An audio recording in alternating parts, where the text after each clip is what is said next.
Battered and bloodied, a dark-haired man lies defeated on the ground, screaming in fury that the woman he loves must be returned. Above him stands the red-haired hero, sword raised high, shielding a blonde girl as he declares that Salvia belongs to no one. With tears streaming down her face, the blonde beauty, Salvia, looks back and apologizes to brother Cain. She chooses a future with the hero, Abel, as blood spatters across the villain's face, sealing his tragic end. However, this high-stakes drama is just a cutscene playing out on a monitor. In a dimly lit room, a gamer in a shark-themed hoodie watches the credits roll, where Abel embraces Salvia over Cain's corpse, promising her eternal happiness. The epilogue continues with Abel vowing to protect his love from any harm, a heroic promise immediately undercut by a scene showing him surrounded by a massive harem of adoring girls he picked up during his journey. Slumped in his gaming chair, our protagonist groans in profound disappointment.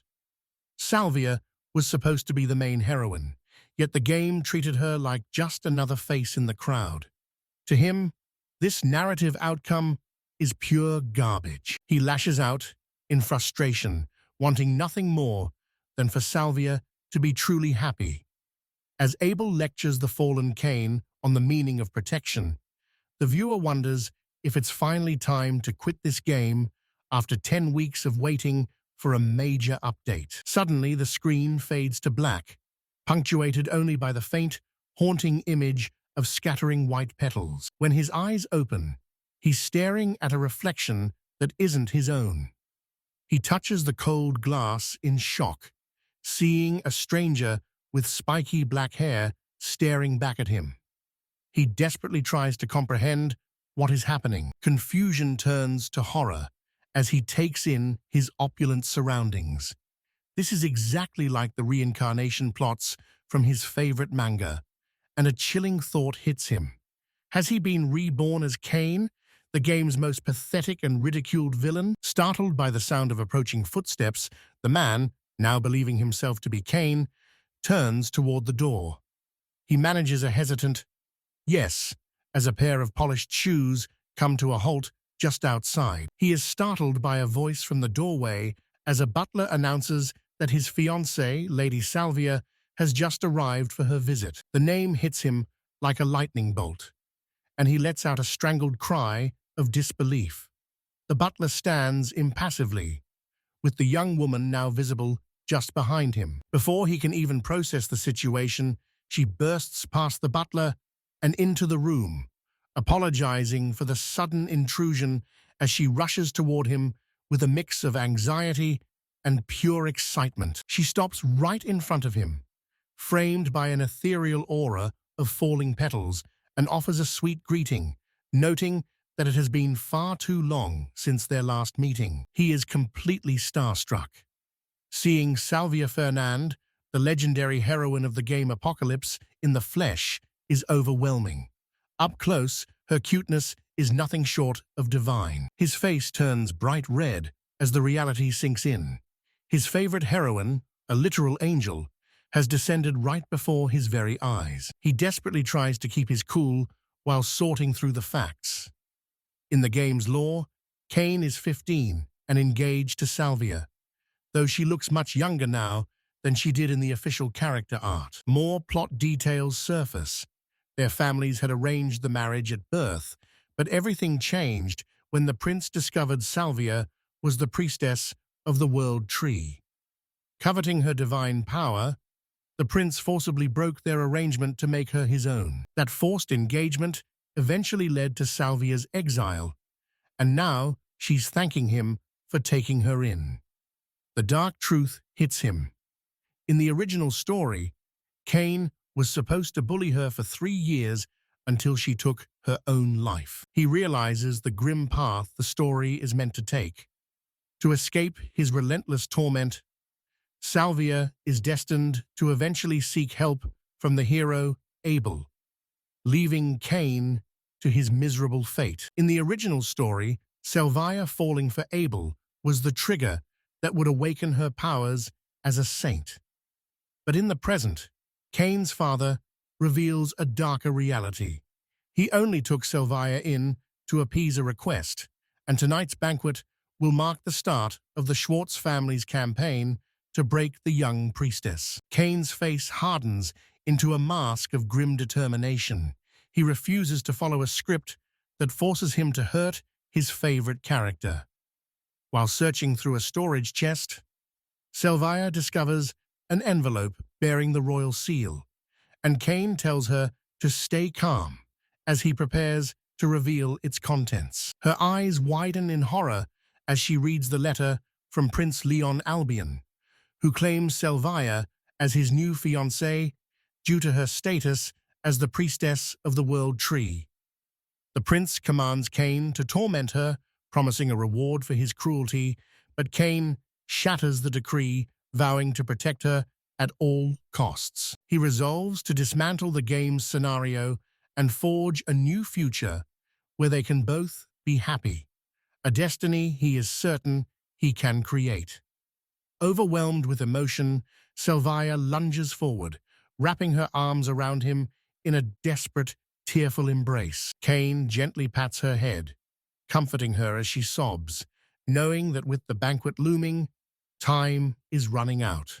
He instructs his butler, Lancelot, to escort Salvia to her room so she can compose herself while he prepares for an urgent confrontation with his father. Gripping the prince's letter, Cain's resolve hardens into a tangible, ironclad force. After Lancelot sees her to her room, Salvia finds it hard to believe that Cain would actually defy Prince Leon just to protect her.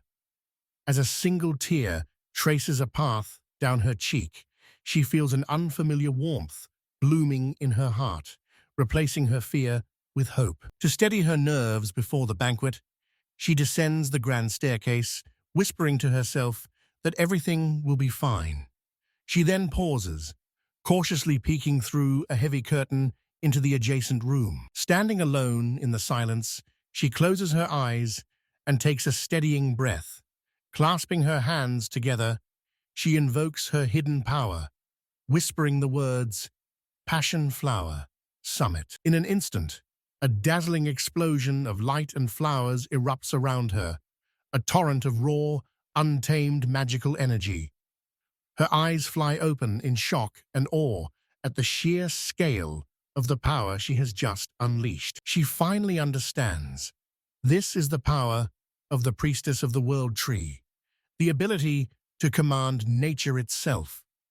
The passion flower she summoned possesses potent sedative properties, and the full weight of her abilities finally begins to sink in. This power was the very thing that led to her suffering a year ago, triggering a memory of Prince Leon, revealing his true motives.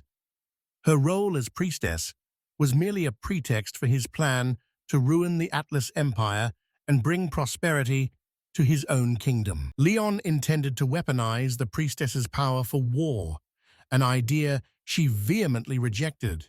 Because she wouldn't be his tool, he branded her a fake, later mocking her in her bedchamber by calling her beautiful but ultimately useless. As he offered her a goblet, he sneered that becoming his consort was an unparalleled honor for a fake like her. A wave of pure dread washed over her, her face contorting in sheer terror. The memory shifts to a horrific event where the prince tried to force himself upon her. She screamed out, not for mercy, but for brother Cain. Enraged, the prince demanded to know why she would call for another man while he was with her. Her terror quickly transformed into a defiant glare, her eyes burning with a mixture of fear and righteous fury. Reeling from her defiance, Leon grabbed her arm and roared that this was the greatest humiliation he had ever endured. He swore then and there that he would make the fake priestess regret the day she ever crossed him. As the memory fades, Salvia sits alone in her room, finally realizing the truth. The hidden malice in the prince's letter had been properly conveyed to Cain after all, and he chose to stand by her. With newfound resolve, she puts pen to paper, her thoughts clear and unwavering. No matter what trials the future holds, Salvia vows to love Cain forever, sealing her heart into the letter. Meanwhile, Cain stands before his father, who demands to know why he is defying Prince Leon's orders. The old man scoffs at the idea of protecting a fake priestess instead of currying royal favor, but Cain's decision remains unshakable. He stands firm before his father, arguing that Salvia still possesses the potential to become the priestess of the world tree.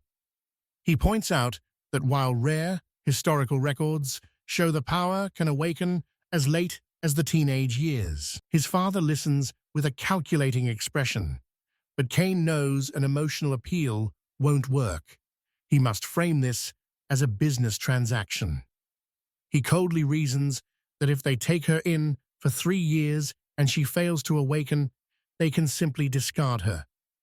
But the potential benefits of her success are too great for the Schwarzwald family to ignore. Cain lays out his grand strategy, subtly hinting at a future where his father might no longer be around to witness the fallout.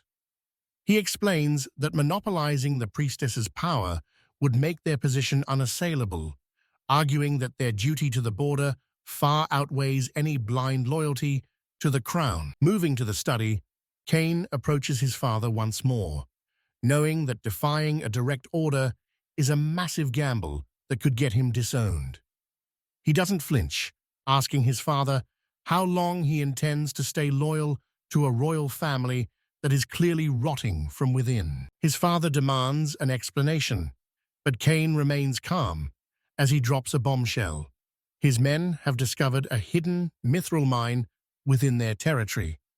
The news hits the old man like a physical blow, his eyes widening in pure disbelief. Cain explains that this specific Mithril mine was hidden by magical means in the original timeline, making it impossible to find through normal physical exploration. When his father asks if the discovery is real, Cain confirms it and immediately proposes a dangerous plan. They hide the find from the royals and mine it in secret. If they're ever questioned, they'll simply claim they were exercising their sovereign authority to tax the operation. The Lord slams his hand on the desk in agitation, but Cain pushes on, explaining that the mine sits on the Fernand border, making Viscount Fernand's cooperation essential. Realizing the strategic value of an alliance with Salvia's family, the father's expression shifts from anger to intrigue. Cain then presents a document that causes his father's face to contort in horror as the man gasps that such a revelation should be impossible. It's a secret letter from Prince Leon, a threat that Cain was supposed to use to manipulate Salvia before destroying it. He explains that if the contents are ever leaked, the Schubert house will be branded as traitors, leaving them with no choice but to act now. With their retreat cut off, Cain points out that the other nobles already view them with suspicion. By prioritizing their own people over the prince's corrupt orders, they can secure the Fernand family as a permanent and powerful ally. He makes one final high-stakes plea: use the Mithril as leverage to ally with the Atris kingdom and seize power that surpasses even the royal family. After a tense silence, his father finally relents, giving his grim approval. The Lord stands, deciding they will bring Salvia to the mansion this very evening to secure their prize. He warns that they must move cautiously to maximize their profit, ending the meeting with a firm command for Cain to leave at once. With Salvia finally under his family's protection, Cain breathes a sigh of relief, hoping he's finally spared her from the tragic, pained smile she wore in the original game. Suddenly, he's nearly tackled by a fierce hug from behind as a voice praises him for being a hero who stole the prince's love. Startled, Cain realizes he's being ambushed by his eccentric older sister, Eris. She lets him go, admitting she wasn't exactly eavesdropping, But she couldn't help but worry after seeing poor Salvia crying her eyes out earlier. She asks if those were tears of joy, and a sweating Cain quickly confirms they were, silently cursing the fact that his sister is now meddling in his supposed love life. Eris declares that she'll do whatever it takes to ensure Salvia's happiness, noticing the letter in Cain's hand and teasing him for treasuring a memento from his beloved. Cain looks down at the paper, a flicker of confusion crossing his face. Her tone shifts as she asks if he knows the secret meaning of the gypsophila flowers mentioned in the letter. With a knowing smirk, she reveals that in the language of flowers, they represent eternal love. The revelation triggers a haunting memory from the game, an image of Salvia kneeling before a grave covered in those same flowers, weeping that she had been a fool. The realization hits Cain with the force of a tidal wave. Reeling from the realization, he stumbled back before sprinting up the grand staircase. Eris, stunned by his sudden departure, called out to him, but he didn't stop to explain. He burst into his room and tore through his desk, searching for a small, ornate box containing a collection of letters he had long since cherished. As he gripped the letters, a perfectly preserved white flower slipped from the pages, and the truth finally clicked. Only one person could control nature like this, the priestess of the world tree. Standing over the desk, his mind raced. The timing was too perfect. Salvia's holy power must have awakened as a direct response to Prince Leon's false accusations. Just then, a concerned Eris entered asking what was wrong. The ink on the parchment seemed to burn into his soul as he read the words, "My love for Cain." The weight of the discovery was immense. Salvia, the legendary priestess, had left a secret message meant only for him, a promise of eternal devotion. He turned to his sister with newfound urgency, addressing her formally as he explained that he had failed to prepare a proper gift for Salvia's welcome party. He desperately asked for her help in gathering baby's breath flowers. Eris's eyes sparkled at the romantic gesture, and she eagerly agreed to handle the wrapping as the hall's grand clock ticked away. True to her word, she masterfully arranged a massive, elegant bouquet of delicate white blossoms, finishing it off with a stylish houndstooth ribbon. With the gift in hand, he sprinted through the corridors, his lungs burning as he raced to reach the ballroom in time. He burst through the doors to find Prince Leon looming over Salvia. The prince sneered, mockingly asking what could possibly be more important than his own fiancée.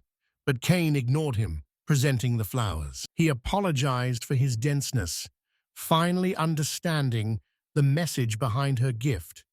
As he offered the bouquet, a symbol of his own eternal love, Salvia's eyes flooded with tears of joy as he gently kissed her hand. Later at the banquet, he looked at her and remembered her tragic fate in the game. Salvia had never known happiness there, but he steeled his resolve to be the man who finally gave her the life she deserved. Standing on the balcony with Salvia, he realized her identity as the World Tree Priestess was still a secret to the rest of the world. She turned to him, softly explaining that she knew he hadn't accepted her for her title, but because he truly cared for the girl beneath the crown. Her words hit home. He had always loved Salvia, but if her secret got out, she'd be handed over to Leon like a prize. He vowed then and there to become strong enough to protect her from everyone. When he asked what she had done to provoke Prince Leon, a flustered Salvia confessed that when the prince tried to force himself on her, she had instinctively screamed out Cain's name. It all made sense now. Leon was using Salvia to get back at him. Seeing the cold fury in Cain's eyes, she tried to soothe him, insisting she had a plan of her own. But Cain's mind was already miles ahead. He remembered that in 1 year, Leon would host a tournament where the victor would be granted a royal boon. With total conviction, He declared he would win it all. Seeing her worry, he offered a confident smile. Even if the legendary hero Abel entered the fray, it didn't matter. If he pushed himself to the absolute limit, victory was already his. He then laid out his strategy. As the winner, he would request his bone from Prince Leon to forgive Salvia's sins and to attend their wedding as a friend. He mused that the prince would find it impossible to refuse such a public request. The brilliance of the plan struck Salvia. She realized with a gasp that his victory would completely invalidate any command Prince Leon had over her. He looked at her with fierce determination, vowing that even if her identity as the true priestess were exposed, Prince Leon would never lay a hand on her again. Overwhelmed by the lengths he was willing to go, Salvia could only gaze up at him in adoration. He stood with Salvia on a moonlit terrace, the ground covered in a sea of glowing flowers. As he gently took her hands in his, she looked at him with unwavering resolve and made a solemn vow she would never leave his side again. A new day begins with rigorous training. Cain runs along a track, his breathing heavy and rhythmic as he pushes himself. He tries to calm his nerves, telling himself not to worry. Continues his run, a grimace of effort on his face, as his mind flashes back to the life of gluttony he once led. Nearby, a group of maids watch him, whispering among themselves. They gossip about how he boldly declared he would win the martial arts tournament in a year, and they wonder how long it will be before he breaks down from the strength of his known fact, a pre-written destiny. In 1 year, the winner of the martial arts tournament is slated to be the hero. Abel. Cain gasps for air. This destiny flashes through his mind. Abel, the protagonist of this world, standing proudly with the holy maiden Salvia, who leads a veritable harem of beautiful women. The thought steels his resolve. To win, he cannot afford to be lazy. Maids continues to watch him from afar, reflecting on the situation. She knows that Salvia must not be taken from him and surmises that Cain must have been severely reprimanded by his older brother for a sudden change in attitude towards his family and Salvia. Training lap brings him right to the maids. He stops, catching him by surprise. One of them blurts out that he swore he would protect Lady Salvia. Another, taken aback, asks if that isn't a wonderful thing. Suddenly, his attention is drawn away by two figures jogging toward him. It is Salvia and Eris, both dressed in rather revealing training outfits. They call out encouragement to him, but Cain can only stare, utterly shocked by their appearance. Beams, announcing that she and Salvia will join his special training. Ken expresses his sincere thanks, realizing that with his sister's cooperation, it will be much easier to test his knowledge from the game in this new reality. The three of them begin to run together. Salvia remarks cheerfully that it feels like they're playing a game of tag.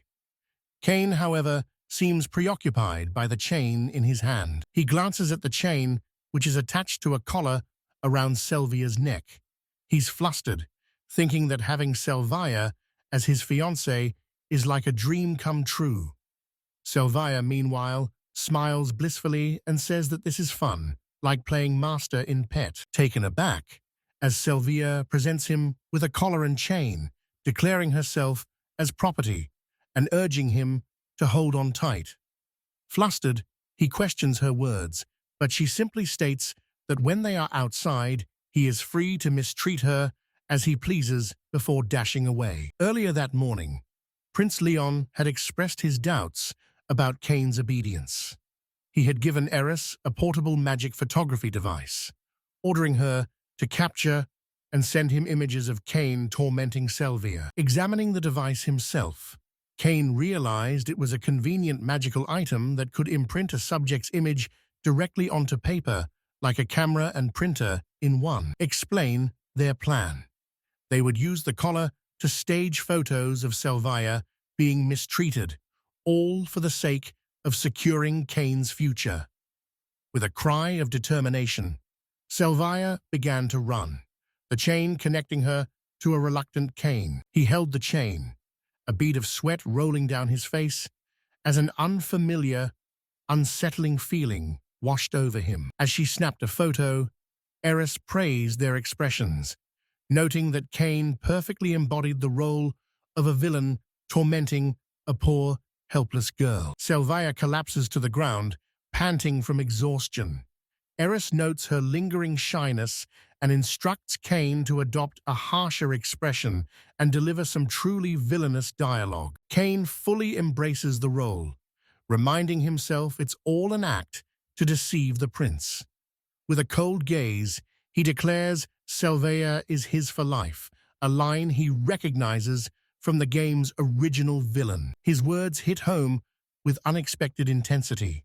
A blushing, breathless Salvia affirms that she belongs only to him, her raw conviction catching Cain completely off guard. As he prepares to move to the next scene, their roleplay is abruptly cut short. Lancelot the butler rushes toward them, offering a cheerful greeting and some urgent news for his master. Lancelot reveals that scouts discovered a hidden cave exactly where Cain predicted, uncovering a massive mithril mine. This confirms the world matches the game perfectly, leaving Cain satisfied. Startled by the sudden interruption, Cain realizes he's still holding a leash attached to Salvia's collar while Eris snaps a photo. He begins stammering, trying to explain the profound reason for the scene. In his panic, Cain blurts out that this is an act of love. Lancelot dryly asks if the young master is having an affair, sending Cain into a flustered, defensive spiral. Salvia quickly steps in to clear the confusion, explaining that the entire display is merely a ruse to deceive Prince Leon. She assures the butler that this is the simple truth of the matter. Once the air is cleared, Cain's expression shifts to one of urgent purpose. He realizes he has a crucial favor to ask of Lancelot. He asks the butler if he truly was the strongest knight in the former kingdom, then formally requests that Lancelot teach him the art of swordsmanship. Lancelot questions if he's truly serious, and Cain firmly confirms his resolve. He remembers that in the game, Lancelot was a legendary guardian and a formidable enemy best avoided. With a determined grin, Cain announces his goal to win the capital's martial arts tournament. Lancelot, however, remains skeptical and unimpressed by the bold claim. Lancelot agrees to the request on one condition. Cain must first learn a combat-related skill on his own. Eager to prove himself, Cain accepts the challenge immediately. Eris doubts skills can be learned so easily, but Salvia explains that in the world of Apocalypse, skills are acquired by clearing specific, difficult conditions. Lancelot accepts the terms and instructs Cain to report back once the skill is mastered. As the butler walks away, Cain watches him, resolving to do whatever it takes to succeed. He is immediately met with enthusiastic offers of help. Salvia and Eris both pledge their support, knowing that Cain's growth will ultimately benefit them as well. Taking them up on the offer, Cain heads to the training yard with a wooden bat. He asks Eris to pelt him with balls, hoping to exploit a specific skill-learning loophole from the game. They begin the barrage, and with focused determination, Cain swings the bat repeatedly. He strikes every single projectile that comes his way with pinpoint accuracy. After his 30th consecutive strike, a system notification echoes in his mind. He has successfully acquired Arrow Repel, a skill that increases projectile deflection efficiency by 50%. He raises his bat in triumph, exclaiming with joy that he has finally obtained his very first skill. Eris stares at him in utter disbelief, questioning if acquiring a high-level skill could really be as simple as he claims. Cain confirms it, explaining that certain skills have hidden unconventional requirements. He reveals that Arrow Repel is obtained by deflecting 30 consecutive projectiles, a secret usually guarded by elite organizations. Salvia is amazed, but Cain internally struggles to explain how he knows this without exposing his past life. He claims the information came from a retired S-rank adventurer before asking Salvia if she wants to grow stronger too. Recalling their childhood bond, Salvia blushes with determination, vowing to master magic so she can finally be of use to him. Cain agrees to train her, and with Eris cheering from the sidelines, a motivated Salvia picks up the bat to begin her first session. To his surprise, she shows natural talent, making perfect contact with every ball thrown her way. After the 30th deflection, the system notification rings out, and her face lights up with pure joy as she realizes she actually succeeded. Overwhelmed with excitement, she pulls Cain into a sudden embrace to celebrate her new skill, leaving him flustered and blushing at the sudden contact. With her enthusiasm peaking, she asks what's next on her path to power. Cain decides to teach her fire magic, recalling a secret technique specifically designed for the priestess of the world tree, a perfect fit for Salvia's hidden potential. After a grueling workout, the girls share a moment of bonding over their devotion to Cain. Meanwhile, Cain reviews her progress.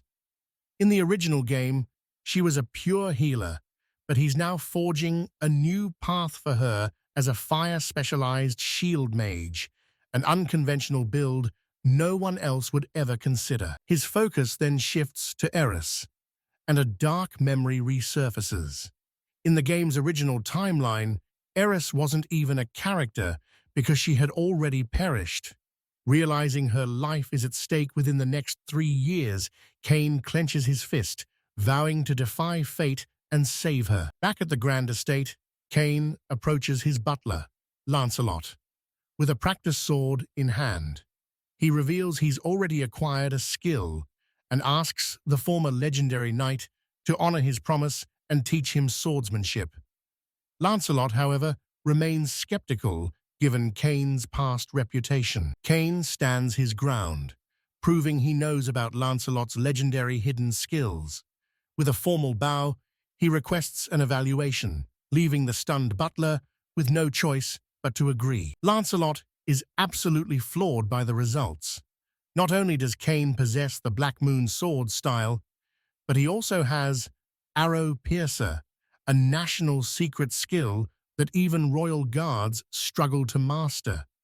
He can't wrap his head around how Cain learned a top-tier skill in just 30 days. As Lancelot envisions the sheer power of such a feat, Cain declares his ultimate goal. He is going to win the upcoming martial arts tournament to ensure Salvia's safety. He reaffirms his absolute resolve, leaving Lancelot in a cold sweat.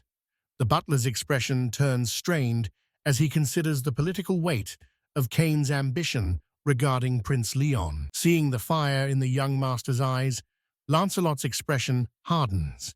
He warns Cain that if he truly intends to protect Salvia, he must be prepared to make an enemy of the prince himself. To start the training, Lancelot sets a brutal pace, 1,000 practice swings every single day for a month. Without this foundation, winning the tournament in a year would be nothing more than a pipe dream. Lancelot knows the true challenge is reaching swordsmanship level 5 within the year. While level 1 offers a minor boost, level 5 grants a massive 50% increase in power, a feat usually reserved for high-ranking knight captains. But Cain isn't intimidated. He flashes a confident smile, claiming that 1,000 swings is for those with ordinary talent. Instead, he proposes doing 3,000 swings a day to prove his worth. Lancelot is stunned by the request, but agrees, secretly believing the grueling workload will force Cain to quit and face his own laziness. However, Cain simply beams with gratitude, ready to get to work. Gripping his wooden sword, Cain thanks the butler for the guidance. a gesture of respect that leaves Lancelot speechless. With a new sense of purpose, Cain begins his training, swinging with everything he's got. Every movement was flawless. A system notification pinged in his mind. He had acquired level 1 swordsmanship after only 3 swings. Lancelot and Cain's father watched in sheer disbelief as the butler questioned how Cain could replicate his form so perfectly after seeing it just once.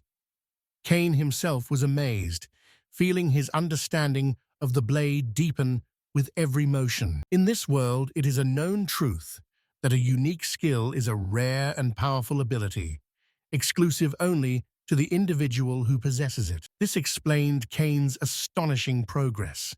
Watching him, Lancelot could only whisper that the boy's growth was truly beautiful.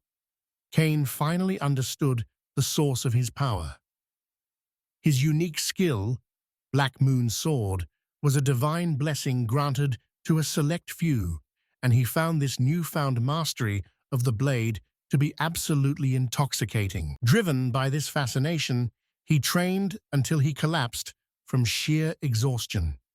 Lying on the floor and drenched in sweat, he triumphantly told Lancelot that he'd done it, while the butler stood over him, calmly acknowledging his pupil's impressive effort. As the butler continued to watch the young master's relentless practice, he realized Cain was a true genius, blessed with both talent and an unquenchable passion for the sword. Wondering just how far the boy could go, he formally asked Cain if he would like to be taught the true ways of swordsmanship. Later, Cain's father discussed the matter with Lancelot, observing that his son was fundamentally different now. He concluded that the boy's latent talent had finally awakened and gave Lancelot his full support, instructing him to push Cain as far as he could go. The butler bowed his head in silent assent.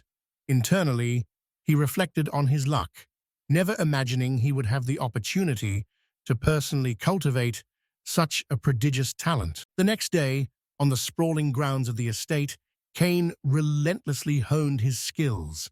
Sweat dripped from his brow as he swung his wooden sword, his hands raw and bandaged from the effort. Lancelot observed the grueling training and asked why the young master was pushing himself so hard. Gritting his teeth, Cain declared he would become the ultimate hero, worthy of standing beside the ultimate heroine, leaving Lancelot completely perplexed by the term. As Cain continued his drills, the sound of the wooden sword slicing the air grew sharper with every swing. Lancelot watched with a faint smile, impressed by how much stronger the boy was becoming, noting that his fire magic training was also exceeding all expectations.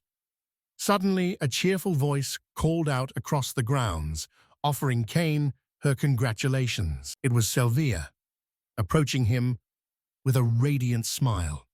She excitedly reported that she had successfully mastered the high-speed incantation skill exactly as he had instructed. Cain was stunned by her rapid progress, as she explained that by chanting Pacifier 50 times a day, she could now cast spells in under 3 seconds, making her magic practice incredibly efficient. She looked up at him with wide, curious eyes, asking how he was aware of such a secret technique that nobody else seemed to know. Cain considered her question. He understood that in this world, powerful mages focus on status and advanced magic, but he knew the reality of combat. The first to land a spell holds the advantage. Since an attack can cancel an incantation entirely, casting speed and accuracy are the true measures of a mage's quality. This is why those without high-speed incantations are at a fundamental disadvantage. He gently patted Salvia's head, telling her she was becoming strong and that her success was due to her own diligent efforts. Blushing with pride, Salvia declared she would keep striving so she could be worthy of calling herself his fiancée. Flustered by her declaration, Cain told her that while he appreciated the sentiment, she shouldn't overexert herself. Salvia looked at him, puzzled, and pointed out that he was the one performing 3,000 practice swings every single day. She then presented him with a small vial, introducing it as an enhanced recovery potion. She explained that thanks to her level 1 pharmacist skill, she could craft such items using mandragora components to greatly increase their restorative effects. With a warm smile, she stated that managing his physical well-being was her duty, even though Cain thought the vial looked like any other potion. However, the moment he consumed it, a jolt ran through his body. The profound exhaustion from his training vanished instantly, leaving him completely refreshed. He stood up straight, amazed, exclaiming that Salvia was truly incredible. Pleased, she asked what they should do next, and Cain suggested they train fire magic together before moving on to monster subjugation. Salvia's expression suddenly became serious. She informed him that monster subjugation was a task for the lowly Adventurers Guild, not the esteemed Schwartz family. She then delivered a grave warning. A blood bear, a fearsome A-rank monster, had appeared in the nearby forest, a beast so powerful that even the guild was unable to handle it. In his study, Cain's father listened as a village elder pleaded for aid. The elder begged him to dispatch soldiers, but the lord refused, questioning why he should waste his precious military strength on simple monster subjugation. Unseen, Cain and Salvia listened from behind a slightly ajar door.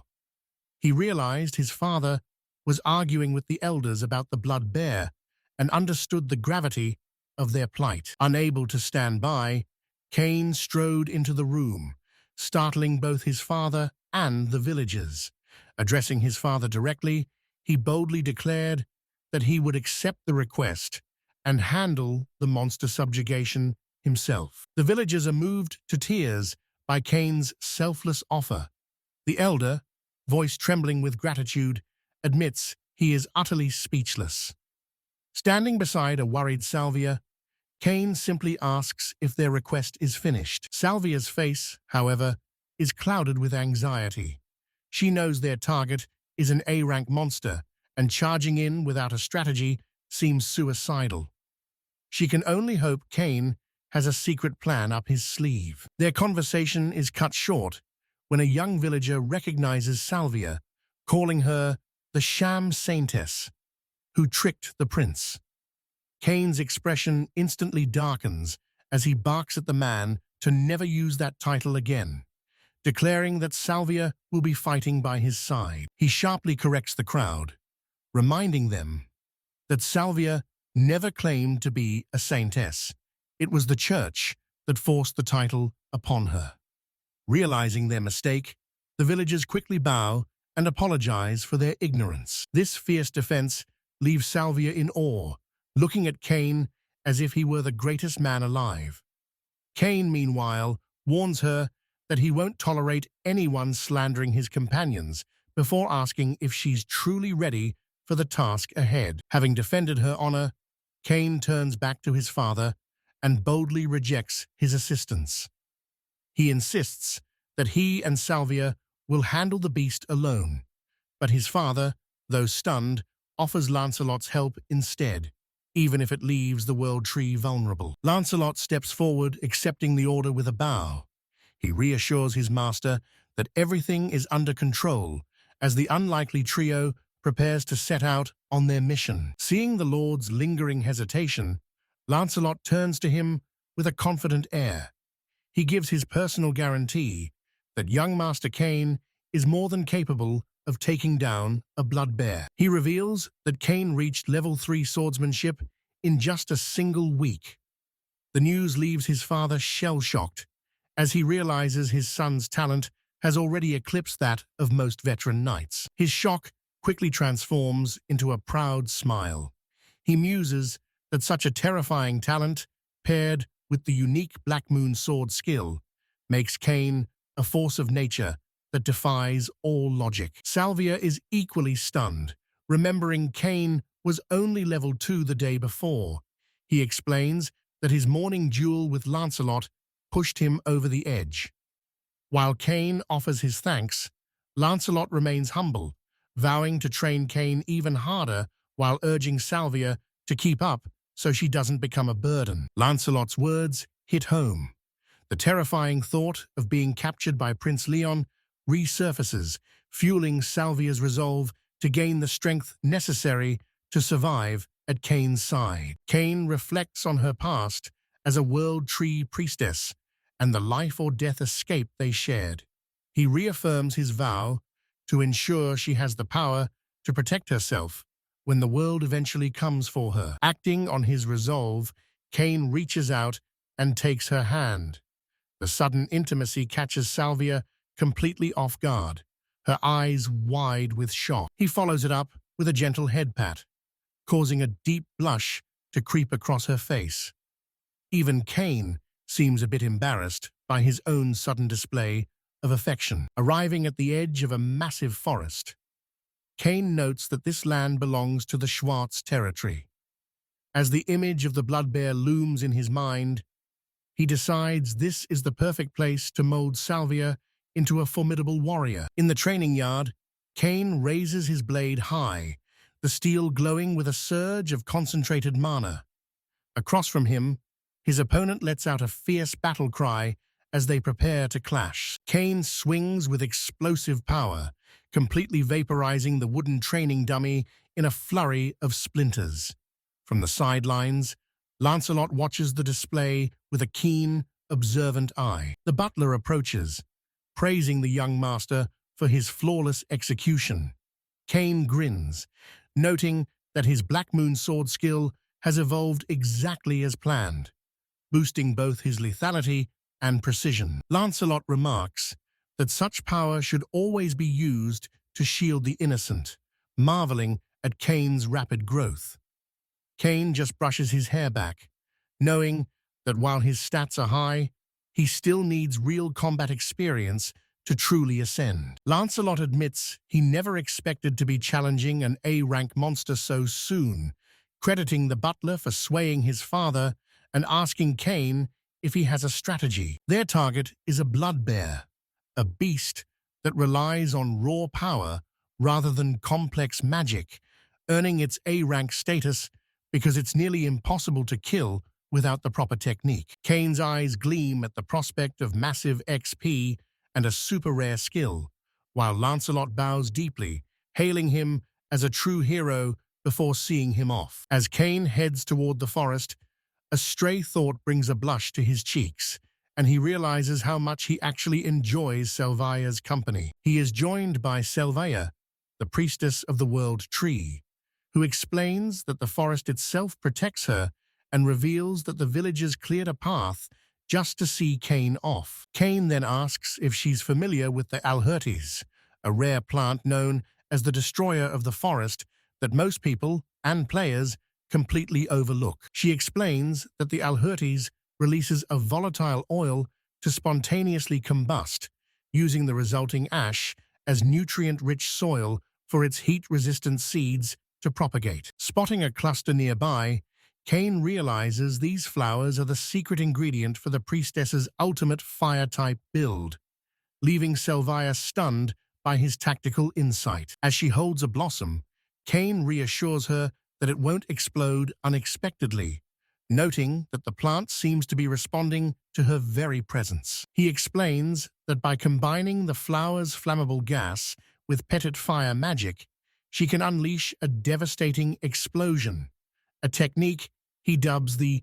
Salvia style. Cain reflects that only the priestess of the world tree could manipulate this colorless gas so stealthily, acknowledging that this broken mechanic was completely unbalanced in the original game. By pairing the basic petit fire with a high-speed incantation skill, she can trigger massive area of effect incinerations with 0 MP cost and no casting delay. This synergy forms the core of the Albitus Fire battle style.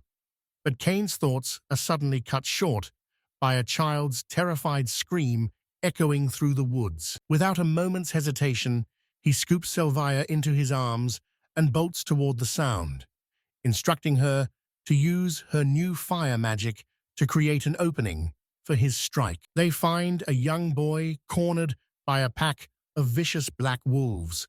Salvia is horrified to find a child in the forbidden forest as the tree spirits guide them to the heart of the conflict. Deep within the thicket, the young adventurer recoils in shock as a massive shadow wolf erupts from the darkness in a terrifying blast of negative energy. Before the beast can pounce, Cain intervenes and pulls Salvia to safety, noting the creature's immense power as he prepares to take it head-on. Drawing the sword of the dark moon, Cain delivers a single, glowing slash that vaporizes the shadow wolf instantly, leaving the rescued adventurer completely speechless. Salvia is amazed he one-shotted a B-rank monster, while the rescued girl playfully teases Cain about his heroic Princess Carrie, leaving him flustered and panicking. However, the girl's mood shifts instantly.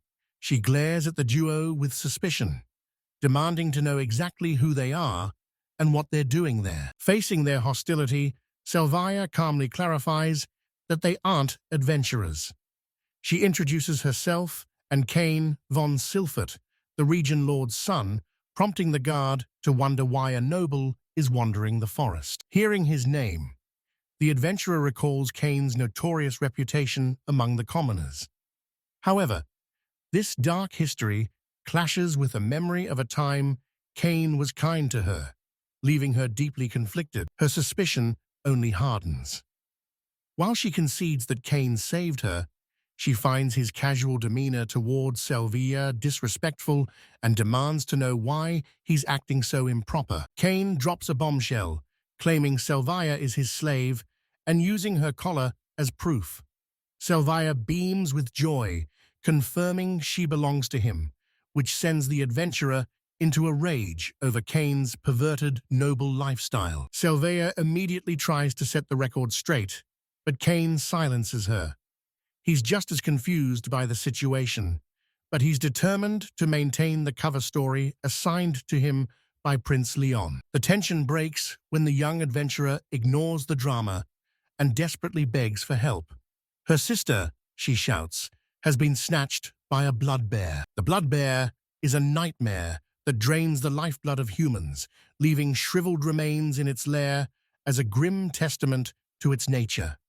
If they don't reach her sister now, she's as good as dead. The adventurer explains that they are apothecaries who ventured into the forbidden forest for rare herbs. Now, she's drowning in regret, realizing their risky decision nearly cost her sister's life. Desperate and broken, she falls to her knees before Cain. She begs the infamous noble for aid, promising anything in return. Cain looks down, moved by the sheer struggle these siblings have endured. Cain assures her that no sacrifice is necessary, as they were already hunting the beast. Salvia steps up to take charge, handing over a potion while the adventurer asks for her sister's location. Still skeptical, the adventurer asks if a noble would truly help a commoner for nothing. Cain doesn't blink, stating that saving someone in need is simply the right thing to do. As they move out, the adventurer introduces herself as Ash. Salvia acknowledges the name and informs her that Ash's sister is being held about 2 hours ahead near the river. After downing the potion Salvia provided, Ash is stunned by the surge of restorative energy. She immediately identifies the secret ingredient, mandragora. Ash is shocked, knowing mandragora is a legendary S-rank material, while Cain knows the potion's power comes from Salvia's status as a priestess. Ash proudly reveals she's a level 4 apothecary. Cain is impressed by such a high skill level at her age. However, Ash critiques the vial, calling the craftsmanship amateurish despite the elite ingredients, boasting that her sister's work would be far more powerful. Ash confidently claims she's an 8-year veteran of the craft. Salvia is left flustered, having poured her heart into that amateur brew. But when Ash reveals her sister is a level 5 apothecary, Cain realizes this is a huge opportunity. His thoughts are shattered by a bone-chilling roar echoing through the trees. Cain freezes. He knows that sound all too well from his past life in the game. It's the cry of the blood bear. The group finally comes face to face with the beast. The blood bear looms over them, clutching a small girl in its massive claws, prompting a horrified scream from Ash. Salvia notes the monster is already siphoning the girl's blood to empower itself. Cain explains he can't use his Alberta's fire because the bear's flying claw is too fast, especially with its current buffs. With a look of grim determination, Cain tells the others to stay back. He declares that he will handle this opponent himself. Activating his flying tool skill, he boosts his throw accuracy by 50%. Merging this with his level 3 swordsmanship for an extra 30% hit rate, he unleashes a blinding flurry of slashes. The whirlwind of steel kicks up a massive cloud of dust, effectively neutralizing the bear's projectile attacks. Ash can only watch, paralyzed by the overwhelming display of power. As the dust settles, the bear stands dazed. Ash marvels at the incredible technique, only to realize with a start that the mysterious swordsman is actually Cain. The blood bear's attack pattern is predictable. In close quarters, it always strikes with its right arm. Salvia screams that Cain is being reckless, but he calmly reassures her that he has everything under control. With a thunderous roar, the beast brings its massive paw crashing down. Cain deftly sidesteps the blow, closing the distance between them in a heartbeat. As he zips past the creature, a surge of dark, corrupting energy erupts from a festering wound on its chest. He presses his attack, eyes locked onto his target.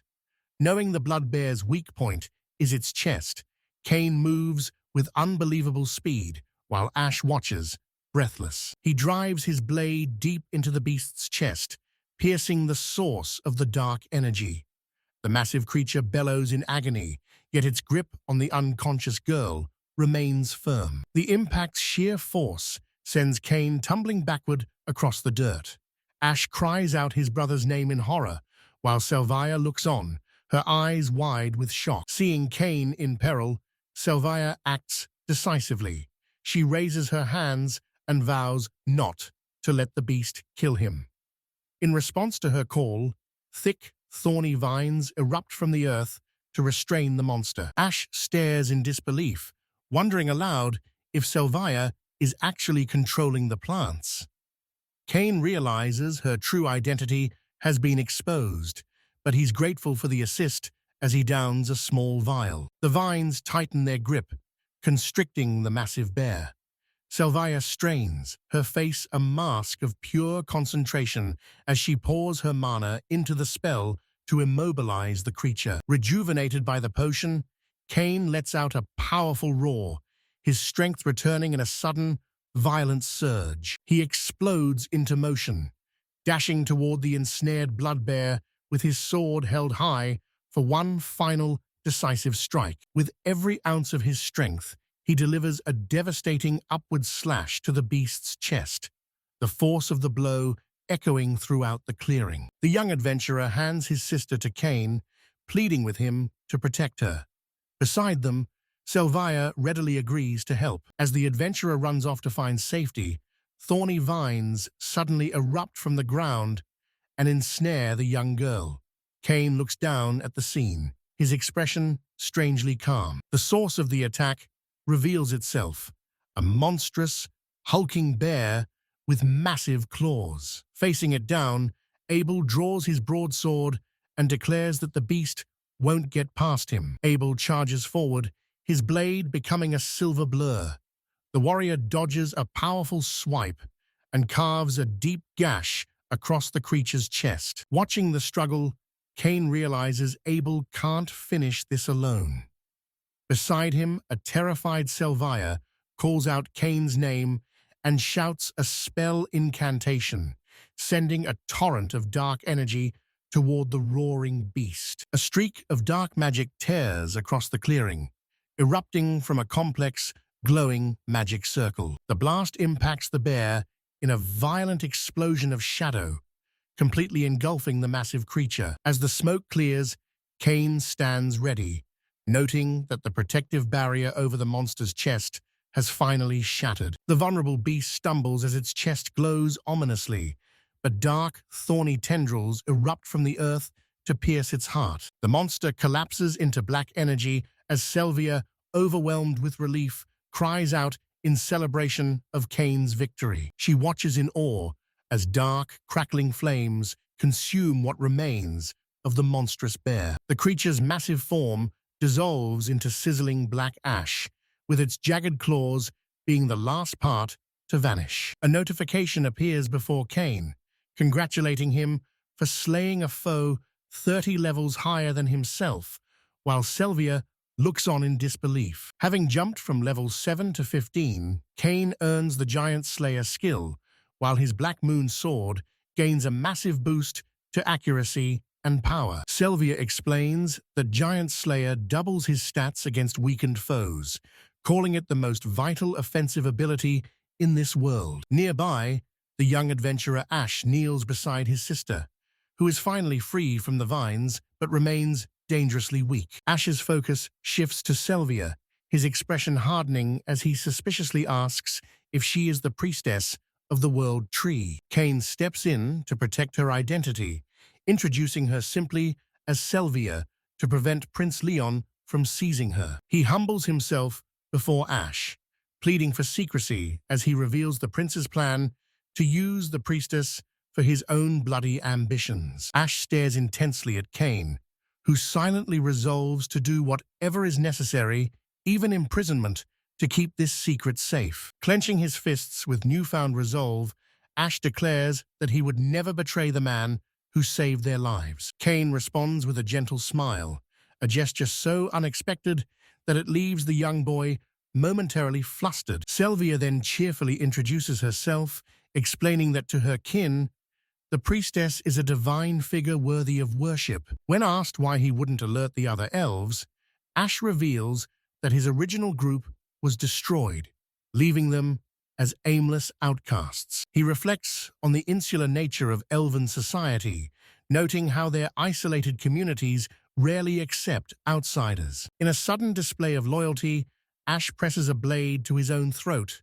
swearing a solemn oath never to reveal Salvia's secret, not even to his own sister.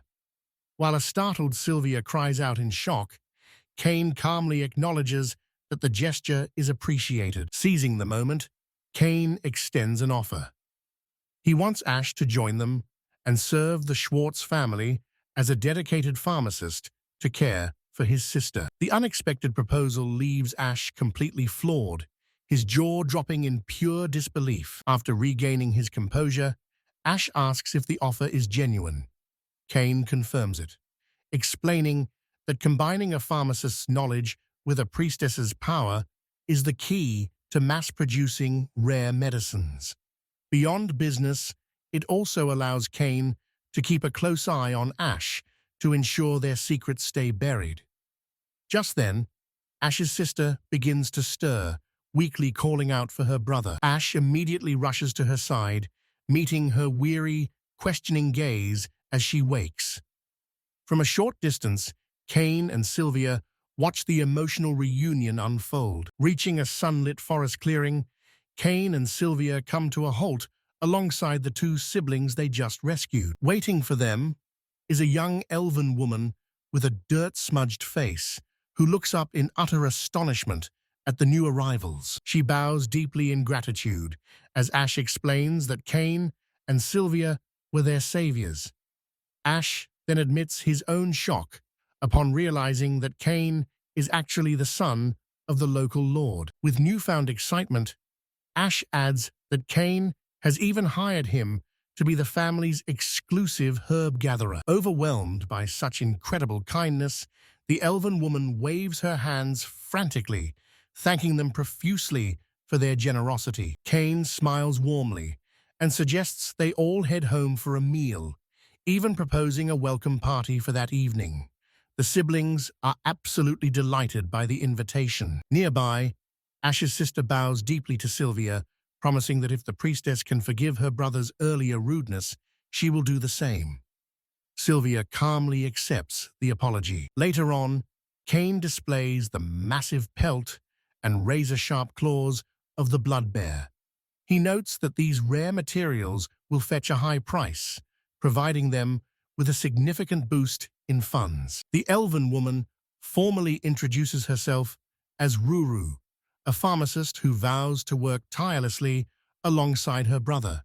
She humbly claims that medicine is her only talent, but Cain is stunned to see she actually possesses a level 5 pharmacist skill, a truly impressive feat. She smiles brightly, admitting she's useless at everything else, before making a bold request.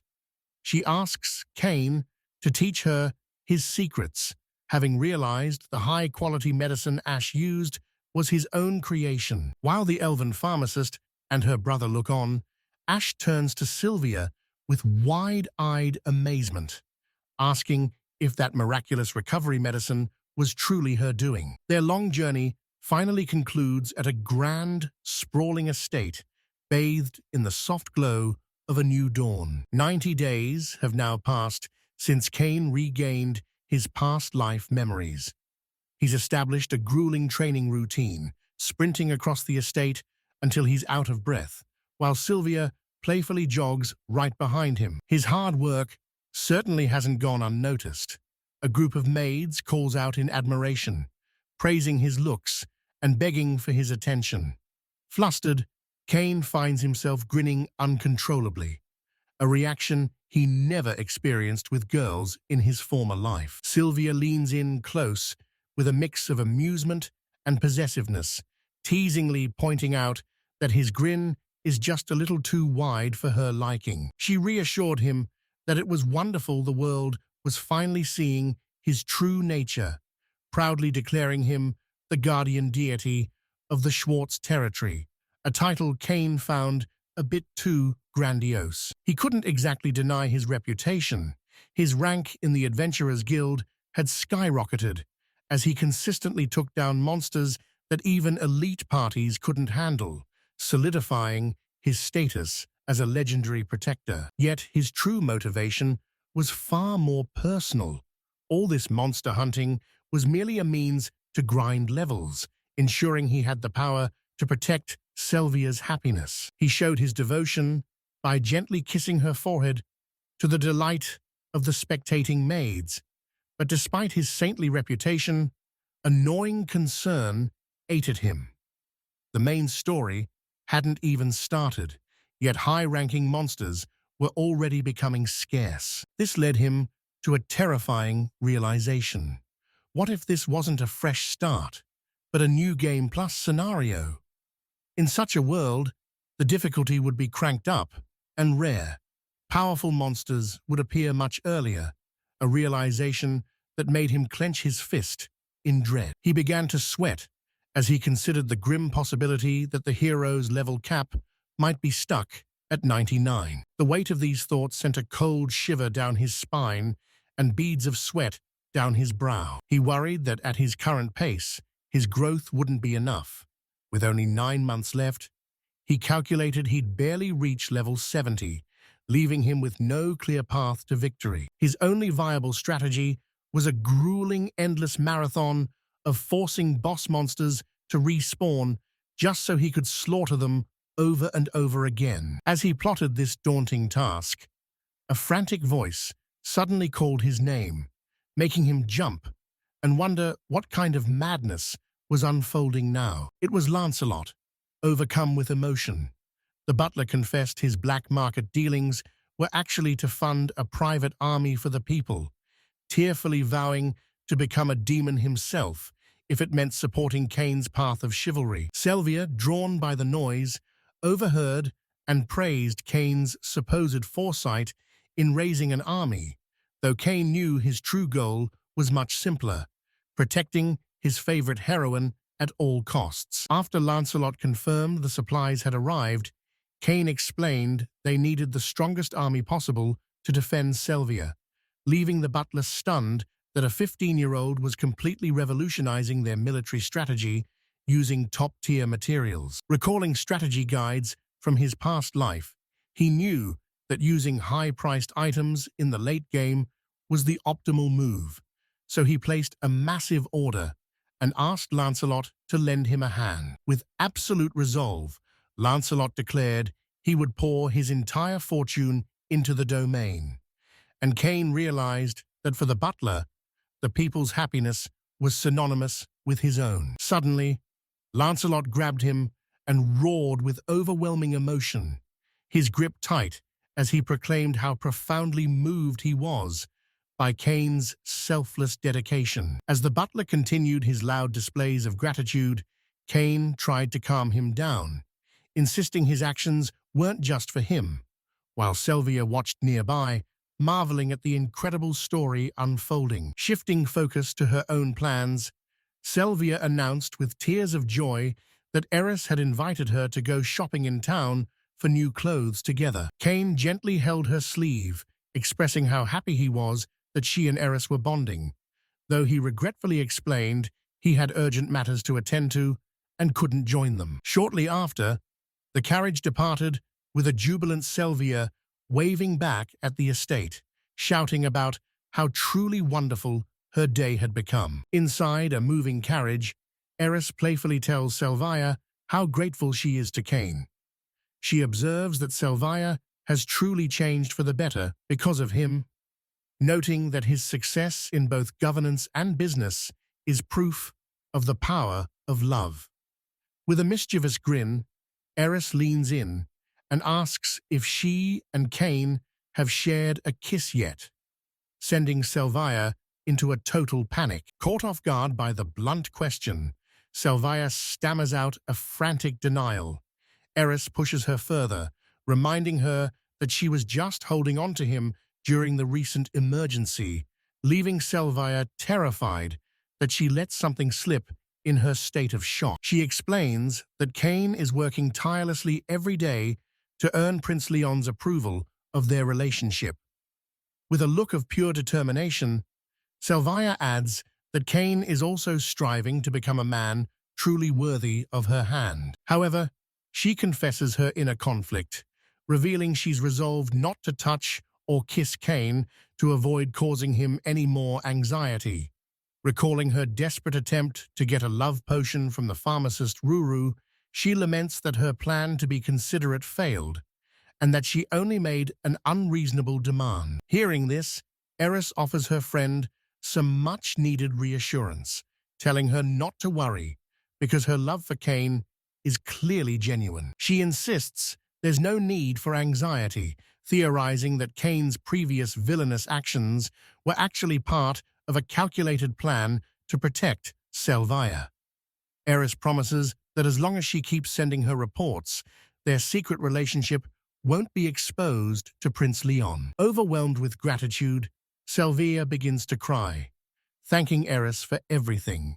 Eris smiles warmly and suggests they immediately head into town to find a beautiful new dress to try on. As the two friends share a tender moment, a figure watches them from afar. It's Cain's father, who smirks to himself, remarking that Cain would surely get a nosebleed over Salvia's cuteness, but his thoughts are cut short by a sudden, sharp crack. That sound heralds total destruction as the entire carriage is violently thrown into the air. Its wheels shatter and the horses rear in terror, leaving Cain's father to scream in shock from his vantage point. The violent impact sends Eris flying within the confines of the carriage. As the world tumbles around her, she cries out in a mix of confusion and alarm. She soon finds herself unharmed, realizing her defensive magic activated just in time. The immediate danger of the crash was over, but a new threat stood before her. A man, his face contorted with rage, furiously demanding to know how she dared refuse his marriage proposal. The man calmly adjusts his black gloves, a smug and self-satisfied smirk spreading across his face. It's clear from his arrogant demeanor that this entire ambush was orchestrated by him. Leaning in toward her shocked expression, he mocks her fear. With a tone dripping with condescending pride, he asks if she's finally realized that this was all his doing. He then has the audacity to call her beautiful, a compliment that only deepens her disgust. This is Orbald, the eldest son of a neighboring lord, a man whose advances she had already firmly rejected. Her obvious revulsion only fuels his delusion. His expression twists into a manic grin as he declares that a magical genius like her is exactly his type, accusing her of getting carried away with her refusal. With a chilling smile, he addresses the massive crowd of bandits he's assembled.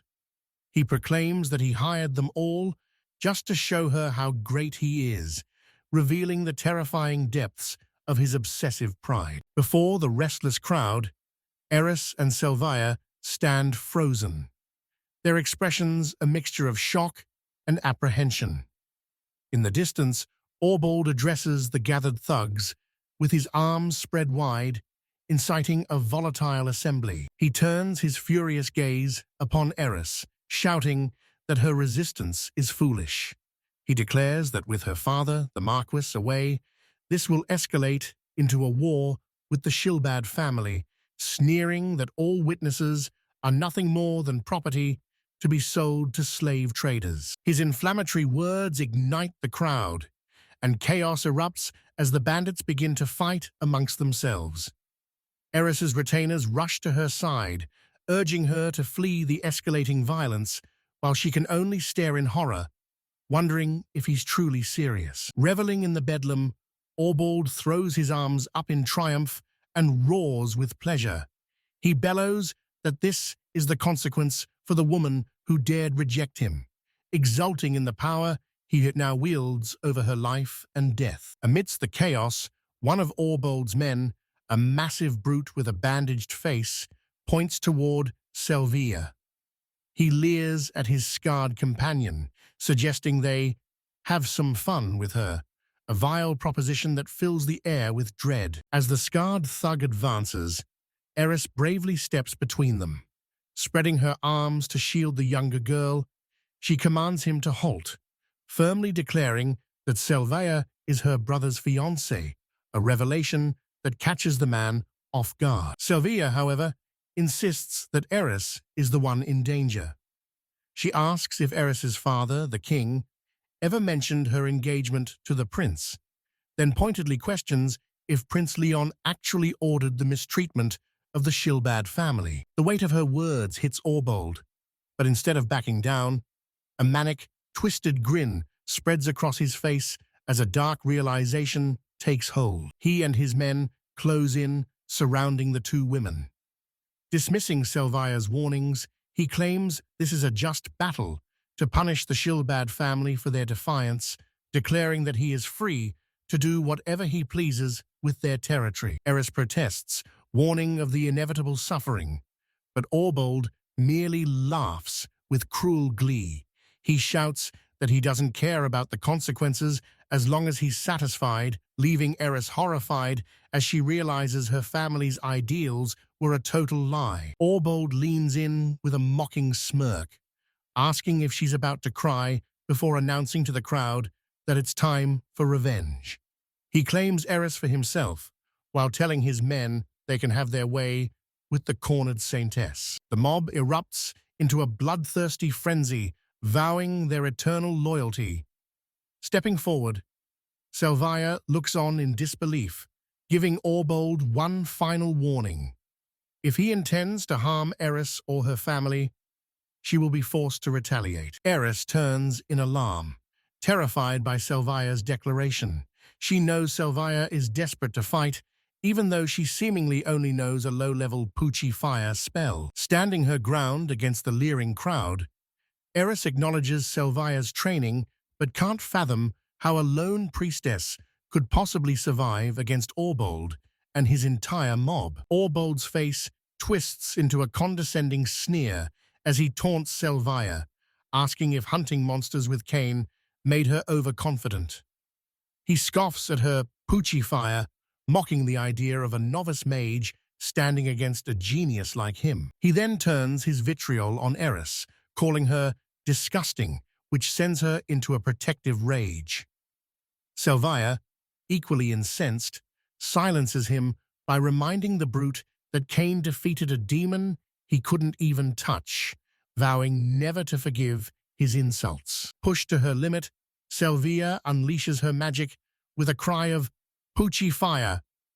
However, instead of a spark, a colossal torrent of flame erupts from her hands, incinerating the entire mob in an instant. Men scream in agony as the inferno consumes them.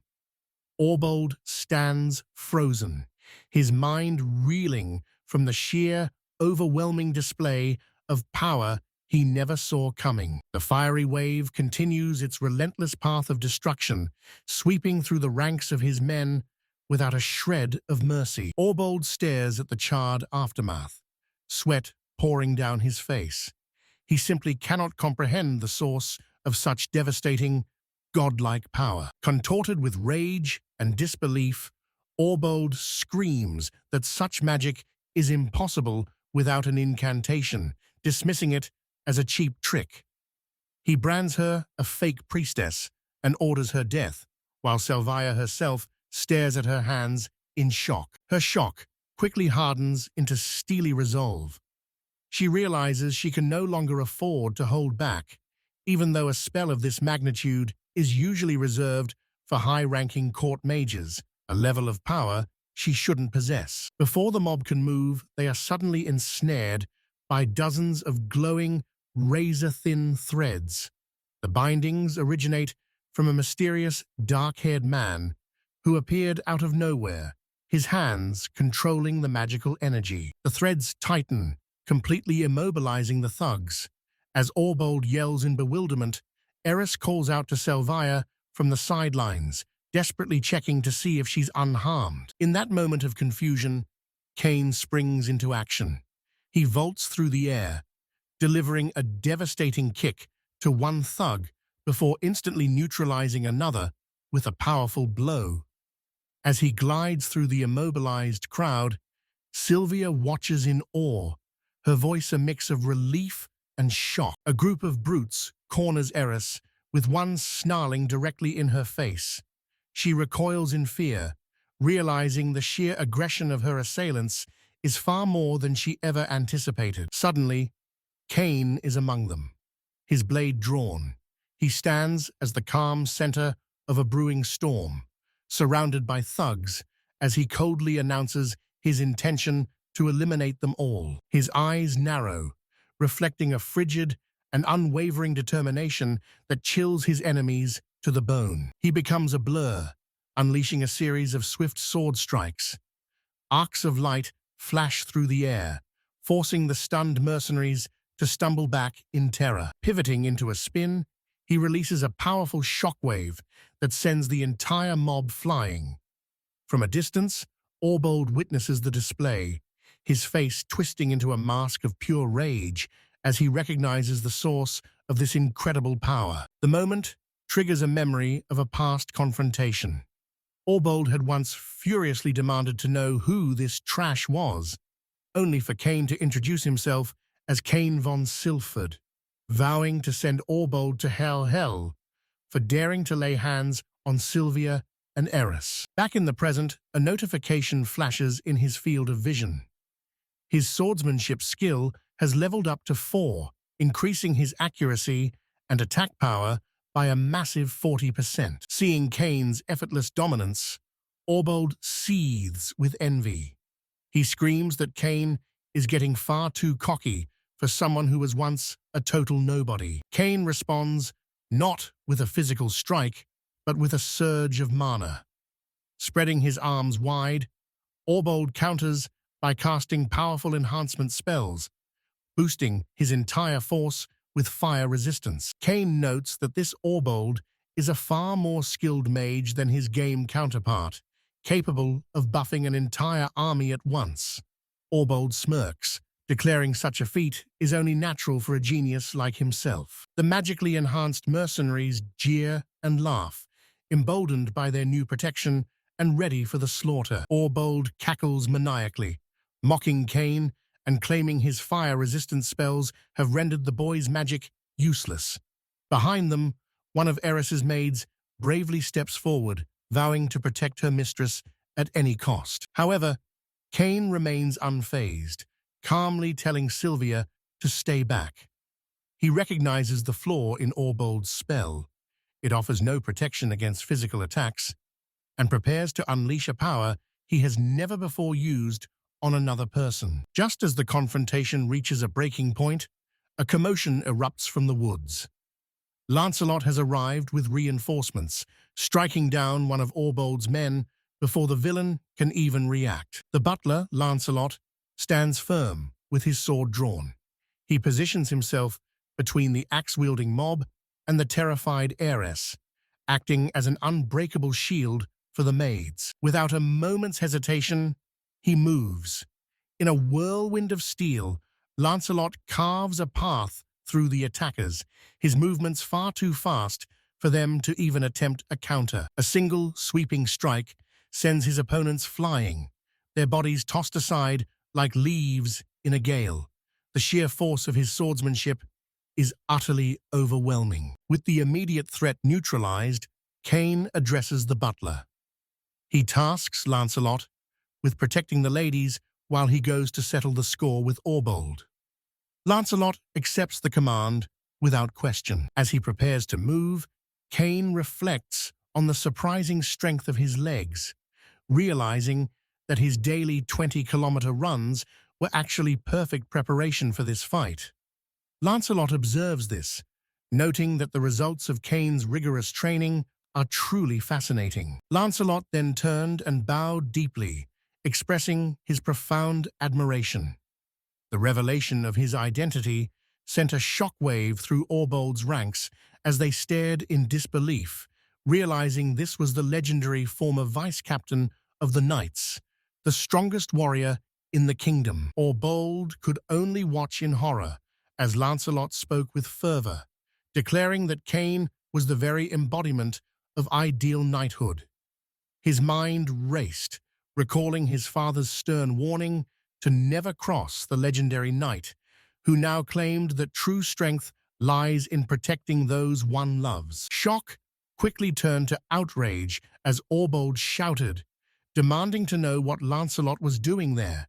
In the distance, Cain observed the exchange with total disinterest, thinking to himself that he had no concern for the outdated formalities of knighthood. The legendary knight ignored the outburst, instead making a formal declaration of his unwavering loyalty to Master Cain. He drew his gleaming sword, warning that if anyone dared to raise a blade against his master, they would have to answer to his own steel. The mercenaries began to shout defiantly, but Cain stepped forward to address them directly, his voice cutting through the noise. He asked if they truly believed they could get away with their vile actions and simply retreat without consequence. Before they could even react, several men were struck down in a flash. Cain stood over their fallen forms, his expression cold as he reflected that for what they did to Salvia and Eris, they deserved absolutely no mercy. Seeing his forces dwindle so easily, Orbold descended into a panic.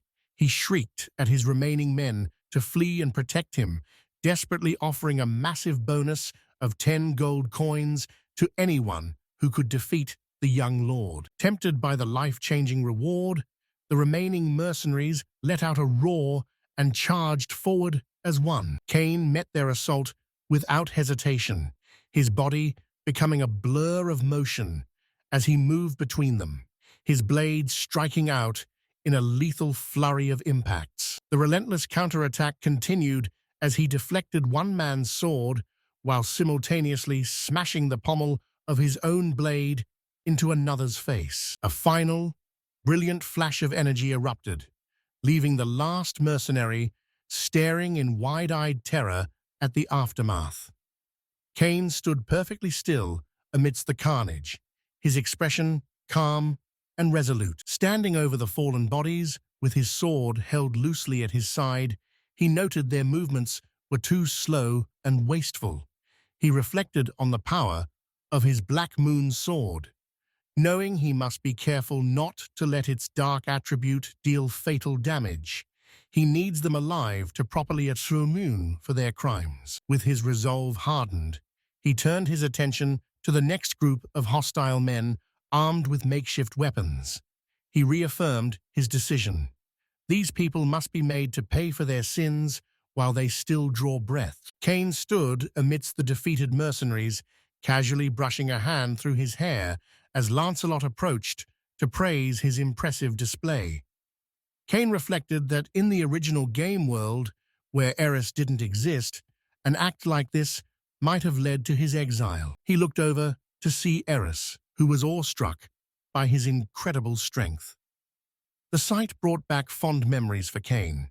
Eris had always been there to cheer him on, stepping into the role of a mother for him and his brother after their own had passed away. This tender moment was shattered by Orbold's furious scream. Vowing that he would never forgive anyone who protected Eris, he unleashed a powerful spell, roaring out its name, Fireball. The projectile streaked toward Cain, but he noticed its trajectory was set to strike Eris if he simply dodged. A confident smirk crossed his face as he deemed the desperate tactic completely amateurish. With a powerful cry, he swung his sword, not to block, but to shatter the fireball. The spell burst into multiple harmless fragments that arched over his head, leaving both Orbold and Salvia staring in utter disbelief. Orbold reeled back, aghast that his magic was nullified, while Salvia explained that this was the effect of Lord Cain's unique skill, the Sword of the Black Moon. She clarified that while dark attributes normally can't interfere with magic, Cain's skill makes the impossible possible. His face contorted with rage and disbelief, Orbold whirled on Lancelot, demanding to know why he was never told about such a terrifying ability. The butler calmly explains that between the bullet skill and the Sword of the Black Moon, magic and projectiles are useless against Cain. If Orbold hopes to win, he has no choice but to engage in a desperate close-quarters brawl. Infuriated by this revelation, Orbold turns his back on them and faces the mob of hostile villagers he brought along, inciting them to launch a full-scale assault. The agitated villagers shout in confusion, wondering how a mere nobleman's son could possess such overwhelming power. Driven by Orbold's commands, the mob surges forward like a chaotic wave, hoping to crush Cain with sheer numbers. Cain stands unfazed as a panicked Orbold screams that he's defying Prince Leon's orders. Vowing to report this treachery to the royal family, Orbold ignores his defeated mercenaries as they plead for their lives. But these threats mean nothing to Cain. As Orbold orders the complete annihilation of Cain's allies, Cain coolly asks if he truly expects forgiveness before delivering a devastating kick to the noble's face. As Orbold crashes into the dirt, Cain notes with disdain that even his own father never dared to strike him. From a safe distance, Lancelot observes the clearing, now littered with the unconscious bodies of the entire mob. He recalls Cain purchasing a specific item from a merchant back in Edenslot, the very item Orbold is now staring at in utter shock, unable to comprehend the massive gap in their strength. Lancelot approaches and presents a large bundle of scrolls. Cain unfurls one before the defeated Orbold and calmly asks if this was the outcome he had in mind. A slave contract scroll. This was all part of a calculated strategy rooted in Cain's knowledge of another world, the game known as Apocalypse. In that world, the most effective way to build a private army was to form a corps composed entirely of absolute slaves. Holding the scroll high, Cain informs the defeated man that he has purchased over 100 of these scrolls. He issues a chilling warning.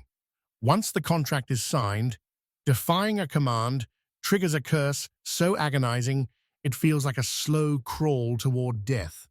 Orbold lets out a guttural scream of pure terror. Cain continues his lecture, questioning if Orbold truly believed kill or be killed was the world's only rule.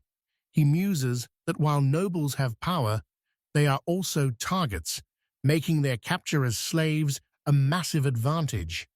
In the game, a party bound by absolute obedience was far more efficient than any other method. Lancelot listens in shock, finally understanding the grim mechanics of this system.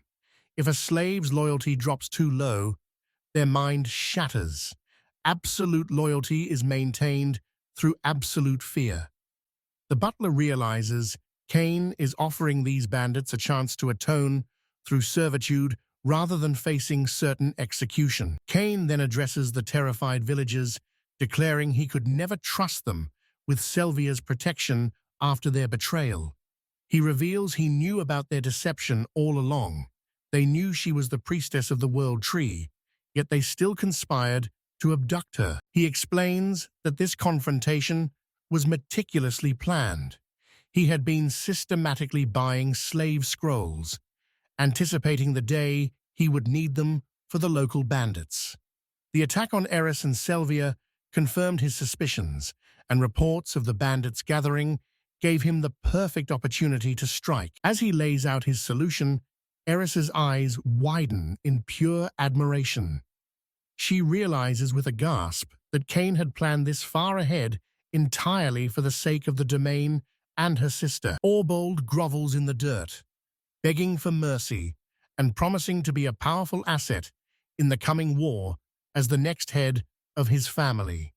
While Cain's companions react with surprise, Cain remains unmoved, stating that while he wouldn't enslave an innocent person, Orbold is far from it. He presents the scroll and quill to the terrified noble, his voice cold as he delivers an ultimatum.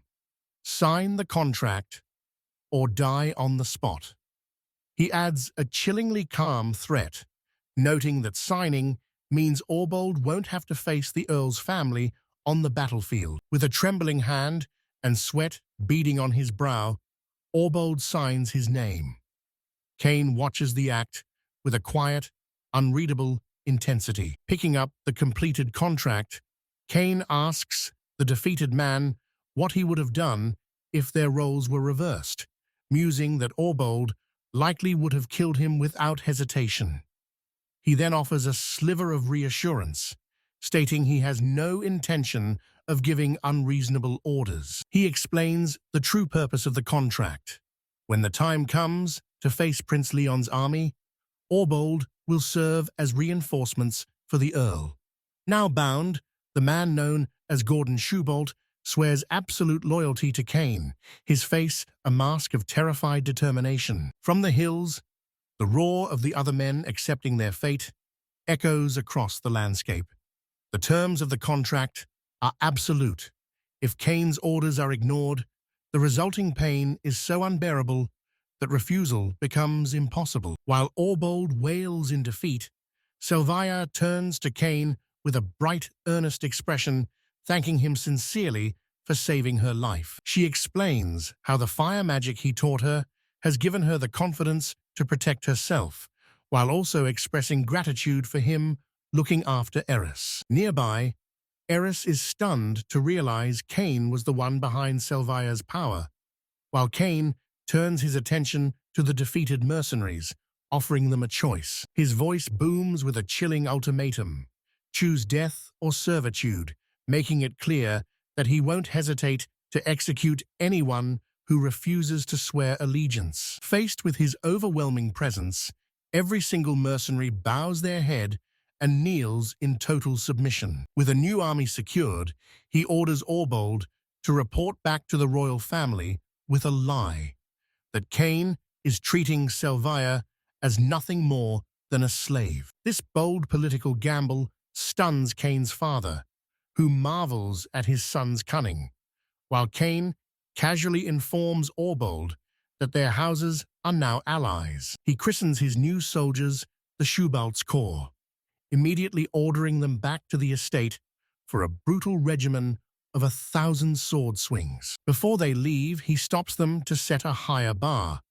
Their goal is to become the strongest army in the world, capable of crushing the Imperial Guard. With manic energy, he reveals his plan to have them subjugating S-rank monsters within 6 months, claiming that forging the ultimate force will be a piece of cake. 2 months of relentless training in a world of constant slaughter follow, pushing his men to level 50 and turning former bandits into elite C-rank warriors. Their return to town is met with a hero's welcome as the crowds chant for Lord Cain and his Shubalt's cause, leaving Salvia in complete awe. The public's admiration is undeniable.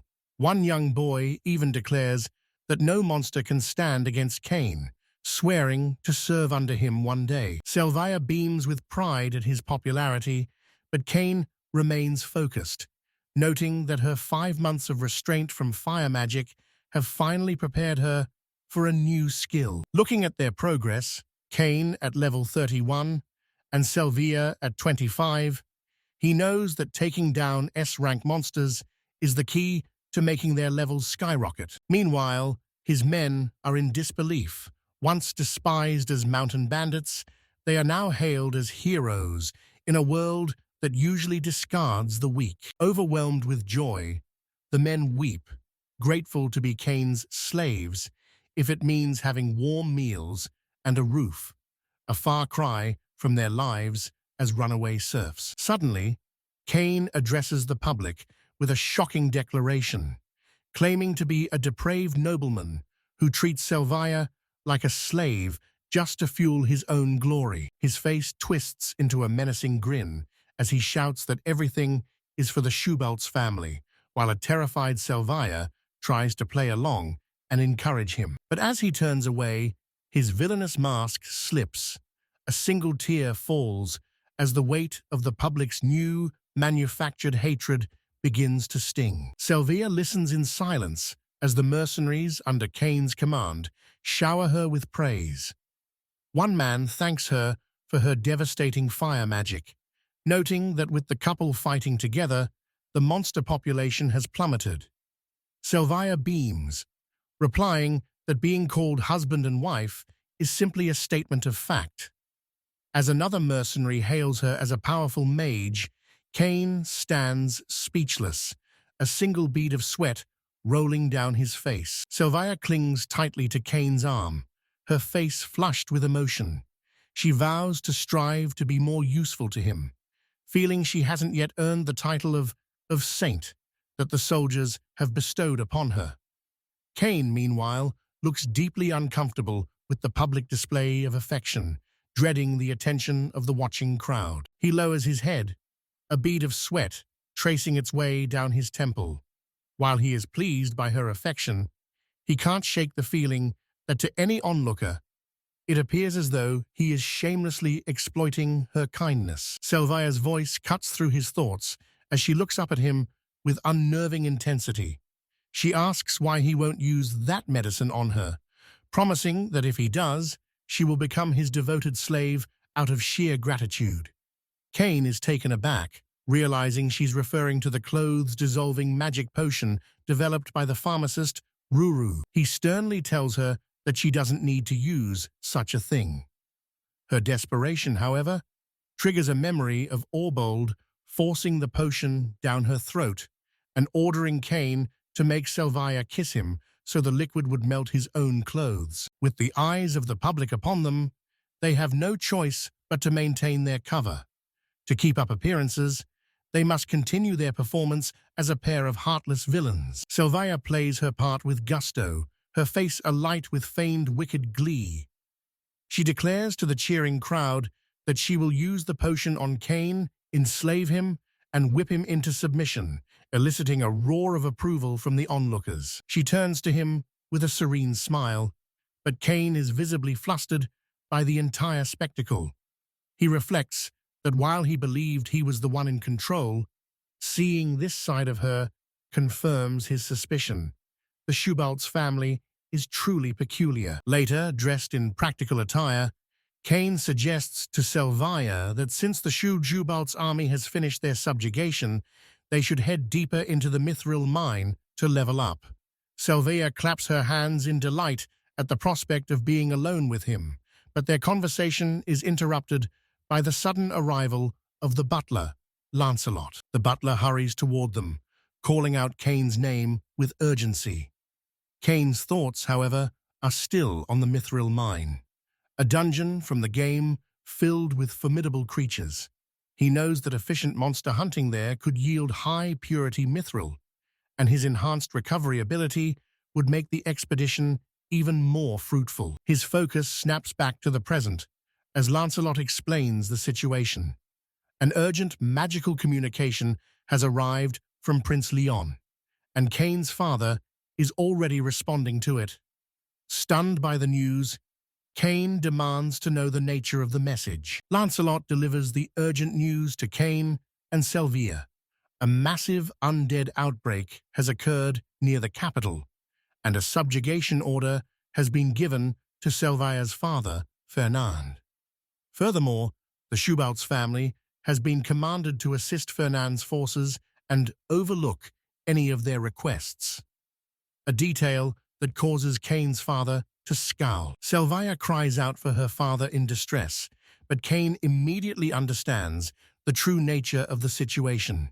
He realizes Prince Leon is using a legitimate military order to send Salvia's father to his death, all to torment her. Meanwhile, Prince Leon reflects on his scheme. He sees it as a stepping stone for the Shubalt's family, yet he feels a flicker of unease, sensing that the two families may have become far too close for his comfort. Back with Cain and Salvia, the butler informs them that Prince Leon is waiting to speak with Cain personally. Unfazed, Cain remarks that this development is actually quite convenient, and that everything is proceeding exactly as he anticipated. He then turns to Salvia, gently placing a hand on her head to comfort her. Startled, she begins to apologize, lamenting that she has caused him and her father so much trouble. He tells her not to worry, assuring her that he will handle everything. This, he knows, is the beginning of his first true confrontation with the treacherous Prince Leon. Shortly after, Cain arrives at a grand, imposing mansion for the meeting. As he steps into the opulent foyer, a voice from the top of the grand staircase calls out, acknowledging his return. He is led into a lavish room, where Prince Leon sits casually on a throne-like chair. Cain's father is also present, nervously explaining that he was just admiring the prince's noble countenance. Playing his part to perfection, Cain bows deeply, introducing himself as Cain Shubalts, the prince's most loyal servant. He realizes that the rumors of the two families growing closer have finally reached the prince's ears. Prince Leon confronts Cain's father, who is slumped in his chair, looking absolutely drained. The prince demands to know if his orders are a joke, reminding the man he's been waiting for a direct response. With a razor-sharp tone, he demands an answer immediately. Before his father can even stammer a reply, Cain steps forward with a calm, practiced smile. He reports that he has been tirelessly hunting monsters, dedicating every ounce of his effort to the mission. Cain continues his report, assuring the prince that his commands are being executed daily. He explains that the monster hunts are just a cover to infiltrate the Shubalt's earldom. However, the prince interjects, questioning why people from the Fernand earldom, the family shunned for losing the Saintess, are entering their territory. Cain smoothly replies that the situation is a perfect distraction, dismissing the Shubalt's earldom as nothing more than a minor nuisance to be discarded. A twisted, satisfied grin spreads across the prince's face. He turns his gaze back to Cain's father and delivers a final, chilling command. He is to crush Salvia before his very eyes, and he won't be allowed to stop until she's broken. Standing silently in the grand hall, Cain's expression remains grim. He's here because he was summoned, but he knows the prince's words aren't just unwise. They are a death sentence for the very girl he's trying to protect. From his throne, Prince Leon scoffs at the idea of Cain trying to save the girl, finding it hilariously futile. With a cruel smirk, he warns that if Cain won't play along, he'll make sure things get interesting by showing him the meaning of true despair. Leon clarifies that while he isn't personally angry with Salvia, any further defiance will force the royal family to prepare for war. To ensure compliance, he's already issued a direct order targeting Count Fernan. The prince shifts focus to a recent plague of monsters near the capital, the same phenomenon Cain remembers from the game. Leon coldly blames Salvia for his public humiliation, declaring that her father, Count Fernan, must pay for her crimes with his life. Bowing his head, Cain acknowledges the order, but asks for permission to pose one question. He brings up the undead lingering near the capital, asking if he'll be granted the authority to patrol and eliminate the threat. Cain's mind is flooded with visions of the undead scourge, a plague where every victim joins the ranks of the monsters. He knows entire nations have fallen to this catastrophe, and he refuses to let this kingdom suffer such a foolish fate. The prince dismisses the threat entirely. As long as the capital's walls hold, he doesn't care if thousands of commoners are slaughtered like insects. In that moment, Cain's resolve hardens. The prince is an utterly depraved monster. He knew Leon was a villain from the game, but the reality is far more disgusting than he ever imagined. While the hero Abel is destined to defeat him, Cain decides he isn't waiting. He'll crush the prince himself. Later, Cain stands before his father. The older man makes a solemn vow on behalf of the Shubalt's family. They will not interfere with Cain's plans in any way. Cain bows before a massive dark sphere pulsing with glowing eyes. He formally offers his report as Prince Leon's loyal servant, and the sphere's authoritative voice echoes back, acknowledging him with chilling satisfaction. As Prince Leon gloats from his throne, he declares his intent to finalize their deal. He plans to drive Salvia to the brink of despair before taking her right arm as a trophy. Cain can only offer a sharp, tense breath in response. Realizing the prince's true, horrific intentions, Cain turns and sprints through the grand hall. He's been played, and if he doesn't act now, the consequences will be irreversible. He shouts for Lancelot at the top of his lungs. His father and the butler meet him at the end of the corridor. Without missing a beat, Cain barks a direct order. Summon Gordon of the Orbold family immediately. His father is stunned, questioning why he'd involve the Orbold family now.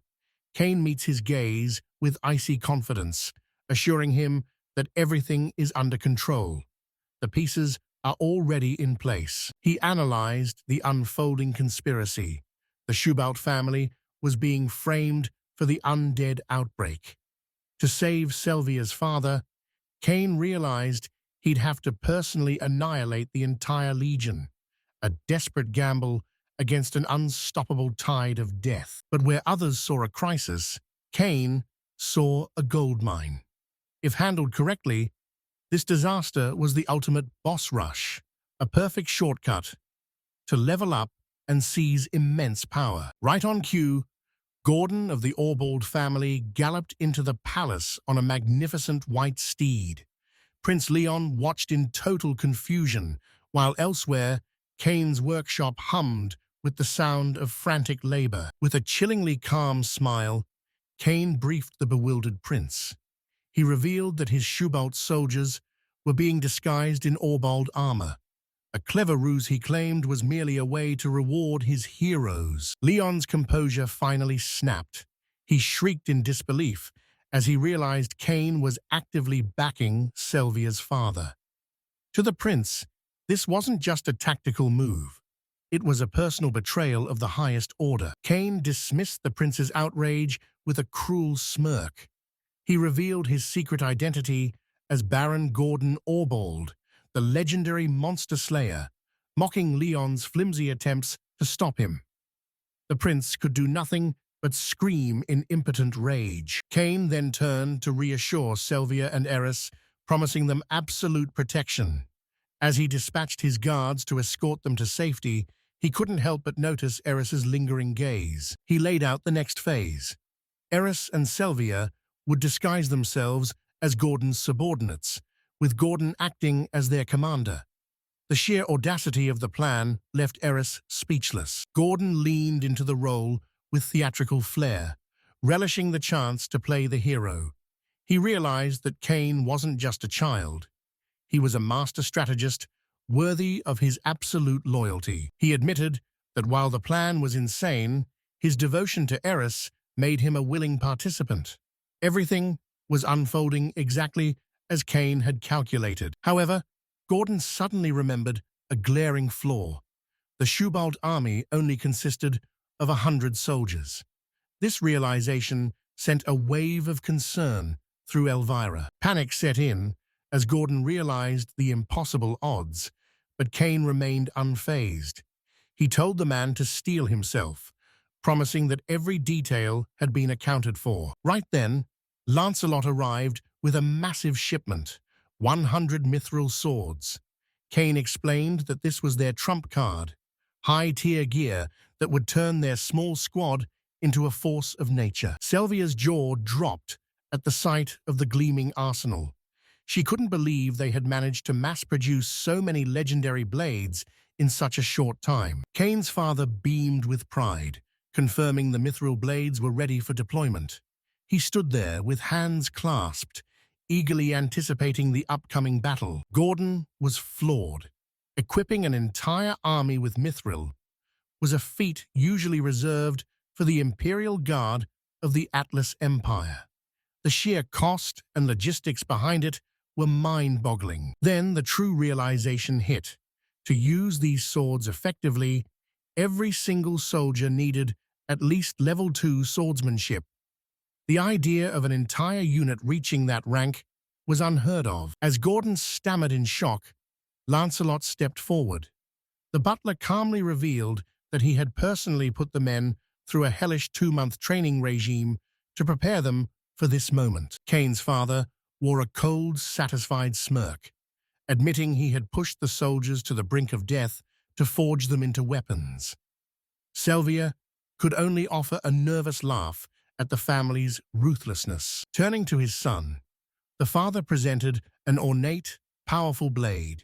He informed Cain that the stage was set and the final preparations were complete. The sheer presence of the weapon catches Cain completely off guard. His eyes widen as he gazes at the magnificent blade his father presents to him. His father offers the sword, explaining it was specially commissioned for his protection. As Cain reaches out to grasp the hilt, his face is a mask of pure shock. He grips the weapon, seeing his own wide-eyed reflection in the polished steel. Admiring the intricate design, he silently wonders about the true nature of this blade. Seeing Cain's appreciation, his father clarifies that this is no ordinary mithril blade. It's been enchanted with a +10 attack bonus and a 10% boost to overall strength. His father's expression turns grave, declaring that the fate of their family and the entire kingdom now rests on Cain's shoulders, believing him worthy of such a heavy burden. Orbold steps forward to praise the masterpiece.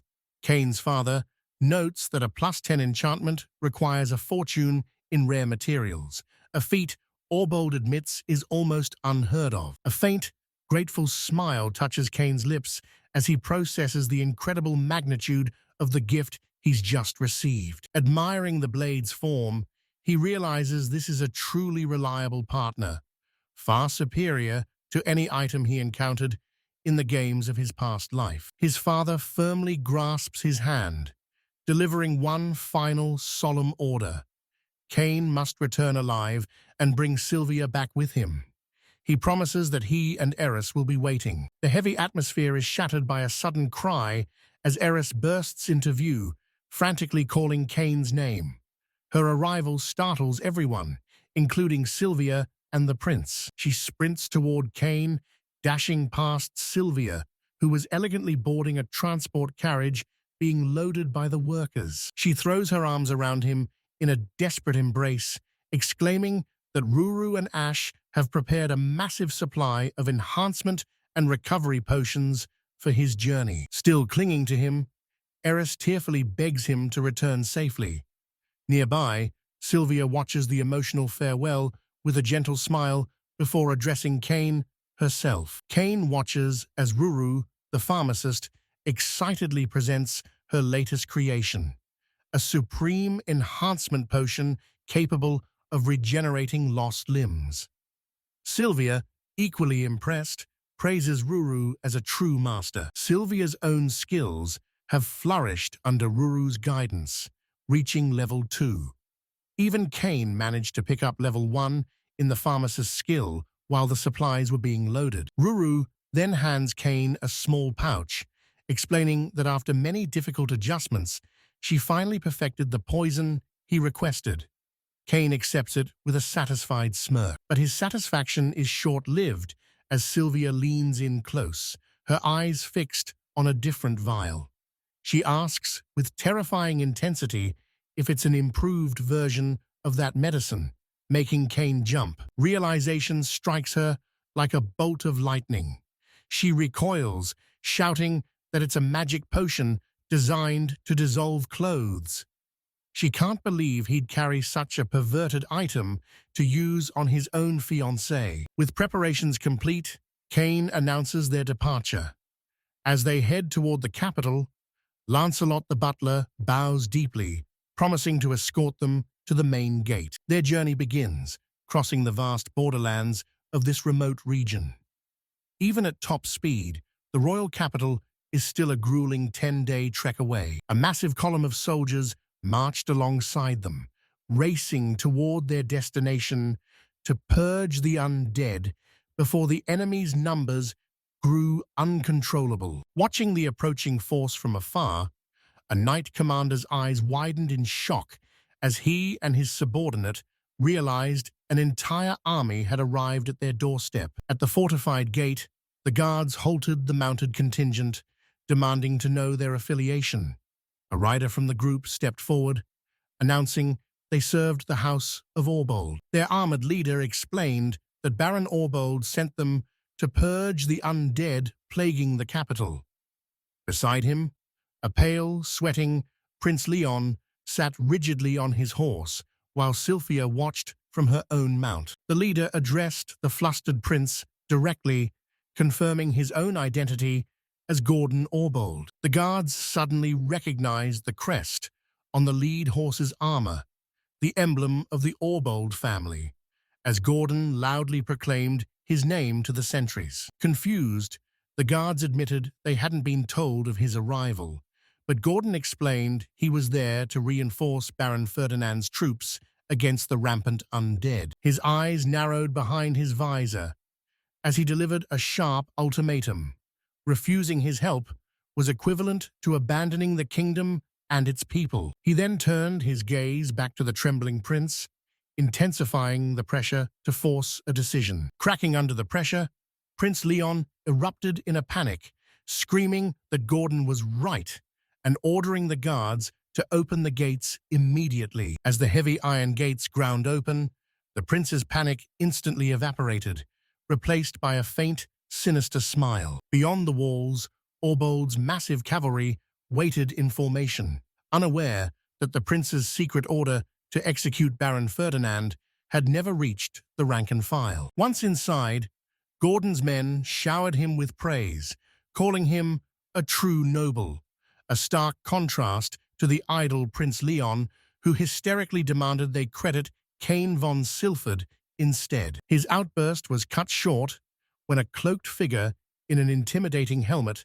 called out to him, blocking the path with a mysterious mounted retinue. Later, the helmeted man, Cain, apologized profusely to Gordon, insisting his name stay out of the official records while secretly plotting to remain subservient for the time being. Watching from a distance, Therese smiled to herself, amused by Cain's uncanny talent for flattery and manipulation. As the expedition set out, Cain observed the soldiers, sensing the bitterness among the ranks for being forced to leave such a dangerous undead threat unchecked. Reflecting on Prince Leon's precarious situation, Cain concluded that the man was simply loathed by everyone. 2 days later, the company pushed hard through a dense forest, knowing that once they cleared the woods, the capital would finally be within reach. Cain mused that this monster-infested forest would normally be a death trap, and their safe passage was only possible thanks to Salvia, the priestess of the World Tree. As they pass through a thriving village, he is struck by how much this reality deviates from the game. Instead of ruins and wastelands, the Albion kingdom is surprisingly robust. His musings are cut short when Salvia turns to him, her eyes wide with a startling realization, revealing that the wood spirits have spoken to her because of his presence. The group presses deeper into the woods as word arrives that Cain's elder brother has established a camp just beyond the forest's edge. She urges the armored knight to pick up the pace, desperate to rendezvous with Prince Fernand's forces as they gallop toward the front lines. Cresting a hill, they're met with a nightmare. A massive undead army of 6,000 is laying waste to the camp, leaving Salvia trembling at the sheer scale of the slaughter. He quickly calculates the grim reality. With Prince Fernand's army numbering only 1,000, they are facing impossible odds in a direct confrontation. Spurring his horse, he shouts for the others to move, knowing every second counts, while the prince wonders if Salvia used farsight magic to spot the carnage. Suddenly, a new horror emerges. A headless knight in blood-stained armor mounted on a ghastly steed, leaving Salvia paralyzed with terror. The prince identifies the S-rank monster as a Dullahan, and while Salvia falls into despair, the armored knight steps forward, vowing to slay the beast himself. Emboldened by his subordinate's resolve, Gordon Orbold bellows the order for the Schubert forces to charge, sending the mounted knights thundering into the fray. Leading the vanguard, Cain hardens his heart. An S-rank monster is a terrifying threat, but at his current power level, it's a challenge he's ready to face. With Salvia and the prince at his side, he rallies the troops over the deafening roar of hooves with a single, commanding cry. "Follow me!" A tidal wave of steel sweeps across the field as the knights charge, their armor glinting in the light of the unfolding massacre. The disciplined formation slams into the chaotic horde of skeletons, the air filling with the screech of metal against bone. But the undead are relentless, and the knights realize with horror that their fallen comrades are rising to join the enemy ranks, dragging them toward total annihilation. From within his helmet, the knight watches in shock as the battlefield descends into an absolute bloodbath. A desperate scream rings out as Salvia, battered and bloodied, is forced to her knees before the towering, headless nightmare. The rider hoists its massive greatsword high, ready to deliver a final, killing blow to the defenseless priestess. She closes her eyes and braces for the end, her breath coming in ragged gasps as the shadow of death looms over her. Cain recognizes the true gravity of the situation.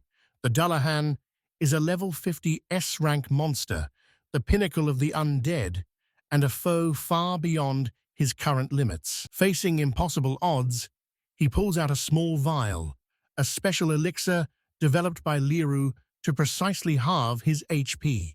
Without hesitation, he downs it, and a surge of power crackles around him. The potion triggers his giant killing skill, active only when his health is low against a higher-level foe. His attack and agility soar by 100% as a new resolve hardens his gaze. He charges onto the battlefield aboard his warhorse, shouting that he must make it in time while carving a bloody path through the swarming undead. His eyes, sharp and focused through the slit of his helm, lock onto the carnage ahead. The Dullahan looms over its victims, with Salvia lying motionless nearby. With a defiant roar, he spurs his horse forward, intercepting the Dullahan's massive blade just as it's about to execute another kneeling knight. The blonde knight looks up in shock, recognizing the voice, and wondering if it's truly Cain. The armored rider confirms his identity, announcing to Viscount Ferdinand Edward that he has arrived with the Cain Shubalt's reinforcements. Behind him, a formidable line of soldiers in matching plate armor materializes, their swords drawn in perfect unison. A murmur of awe ripples through the newly arrived troops as they realize it was Lord Cain himself who bestowed upon them the legendary Mithril equipment they now wield. That realization erupts into a thunderous cheer as the entire army roars their hero's name. Edward remains kneeling, utterly stunned that Cain would come to his rescue. Cain looks down at the Viscount, noting that the Mithril swords saved him from the Dullahan's blow. He then issues a command. Edward is to retreat into the forest while the Shubalt's army covers their withdrawal. The order startles Edward, who looks up in confusion to ask for clarification, but the reinforcements are already moving. Instead of answering, Cain points toward the enemy lines, his voice ringing out with a proclamation. Salvia is the true priestess of the World Tree. He watches the headless knight, his gaze intense behind his steel visor. A bead of sweat traces a path down his temple as he assesses the formidable foe. The Dullahan responds by tightening its grip on its corrupted blade. Dark energy thrums from the weapon, a testament to its unholy power. That power had just unseated Viscount Edward, who watches in disbelief as the headless rider gallops away. What was that?" he stammers, realizing the weight of that blow surpassed even the strength of Lancelot. As the Viscount reels from that display of strength, Cain's voice cuts through the air. His eyes are fixed on the Dullahan's path as he declares their objective. Get Salvia to the forest so she can use her plant manipulation to defend herself. Facing the relentless advance of the skeletal horde, Salvia raises her hand, a complex, magical sigil glowing brightly before her. With a look of sheer desperation and immense effort, she screams the incantation, Albedo Flare. The spell erupts from its focal point, sending a shockwave of pure energy rippling across the battlefield. A blinding flash of white light engulfs the front ranks of the undead army, vaporizing them instantly. The explosion expands outward in a devastating wave, annihilating a massive portion of the skeleton horde. In the aftermath, the Shubalt soldiers shield their eyes, staggering back from the sheer force of the blast that just cleared the field. As they recover, Salvia calls out, announcing that she is Salvia of House Ferdinand, here to help. The soldiers look back in disbelief that she was the one who unleashed such powerful fire magic. Before they can process this revelation, another figure charges into the fray, Lancelot. Mounted on his warhorse, he leaps over the soldiers and into the remaining skeletons, roaring that he is the head vassal of the Cain family. He carves a path through the undead ranks, his blade a blur of motion as he effortlessly dispatches enemy after enemy from horseback. This sudden, ferocious assault leaves the Shubalt soldiers staring in stunned silence, caught completely off guard by the arrival of yet another powerful ally. They watch in disbelief as the lone rider tears through the undead until one of them finally recognizes the man with a gasp. It's the legendary knight, Lancelot. He continues his relentless charge, his blade a whirlwind as he shatters skeleton after skeleton, clearing a path straight through the horde. Meanwhile, from another part of the battlefield, Gordon Orbel of the Shubalt's family watches with a twisted grin of fury. He curses his enemies, declaring he'll show them true power before unleashing his own spell, Fireball. The incantation triggers a series of massive, fiery explosions that blossom across the battlefield, instantly incinerating swaths of the skeleton army. Watching the devastation from afar, Viscount Edward Ferdinand realizes with shock that Gordon's magical talent is genuine. He can't believe a member of the Orbel Shubalt's house is actually present. His attention is pulled away as Salvia rushes to his side, calling out to her father. As he looks down at his daughter, His expression softens with relief and understanding. He then turns to his assembled troops, his voice ringing with authority as he commands a full retreat into the forest, assuring them that it is now safe. He declares that they will be the ones to handle the enemy now, ordering his men to protect the perimeter as they engage. In response to the ongoing threat, one of the Shubalt's commanders orders his archers to retaliate. He calls for the heavenly arrow technique, and as one, the soldiers loose a massive volley toward the remaining undead. The arrows soar through the sky, while the soldiers on the ground brace themselves, raising their shields and swords in a unified defensive formation, ready for the enemy's next move. As the soldiers engage, Viscount Ferdinand watches in disbelief, his face bruised and grimy. He can't comprehend what he's seeing. Soldiers deflecting arrows with ease. From a distance, Cain observes the battle with a calm expression. He had granted them special skills, one giving all members a 50% chance to repel projectiles, and another, level 2 swordsmanship, which increased their accuracy by 20%. Emboldened by this new power, the Shubalt's soldiers raise their swords, declaring that with Cain's forces behind them, they have nothing to fear.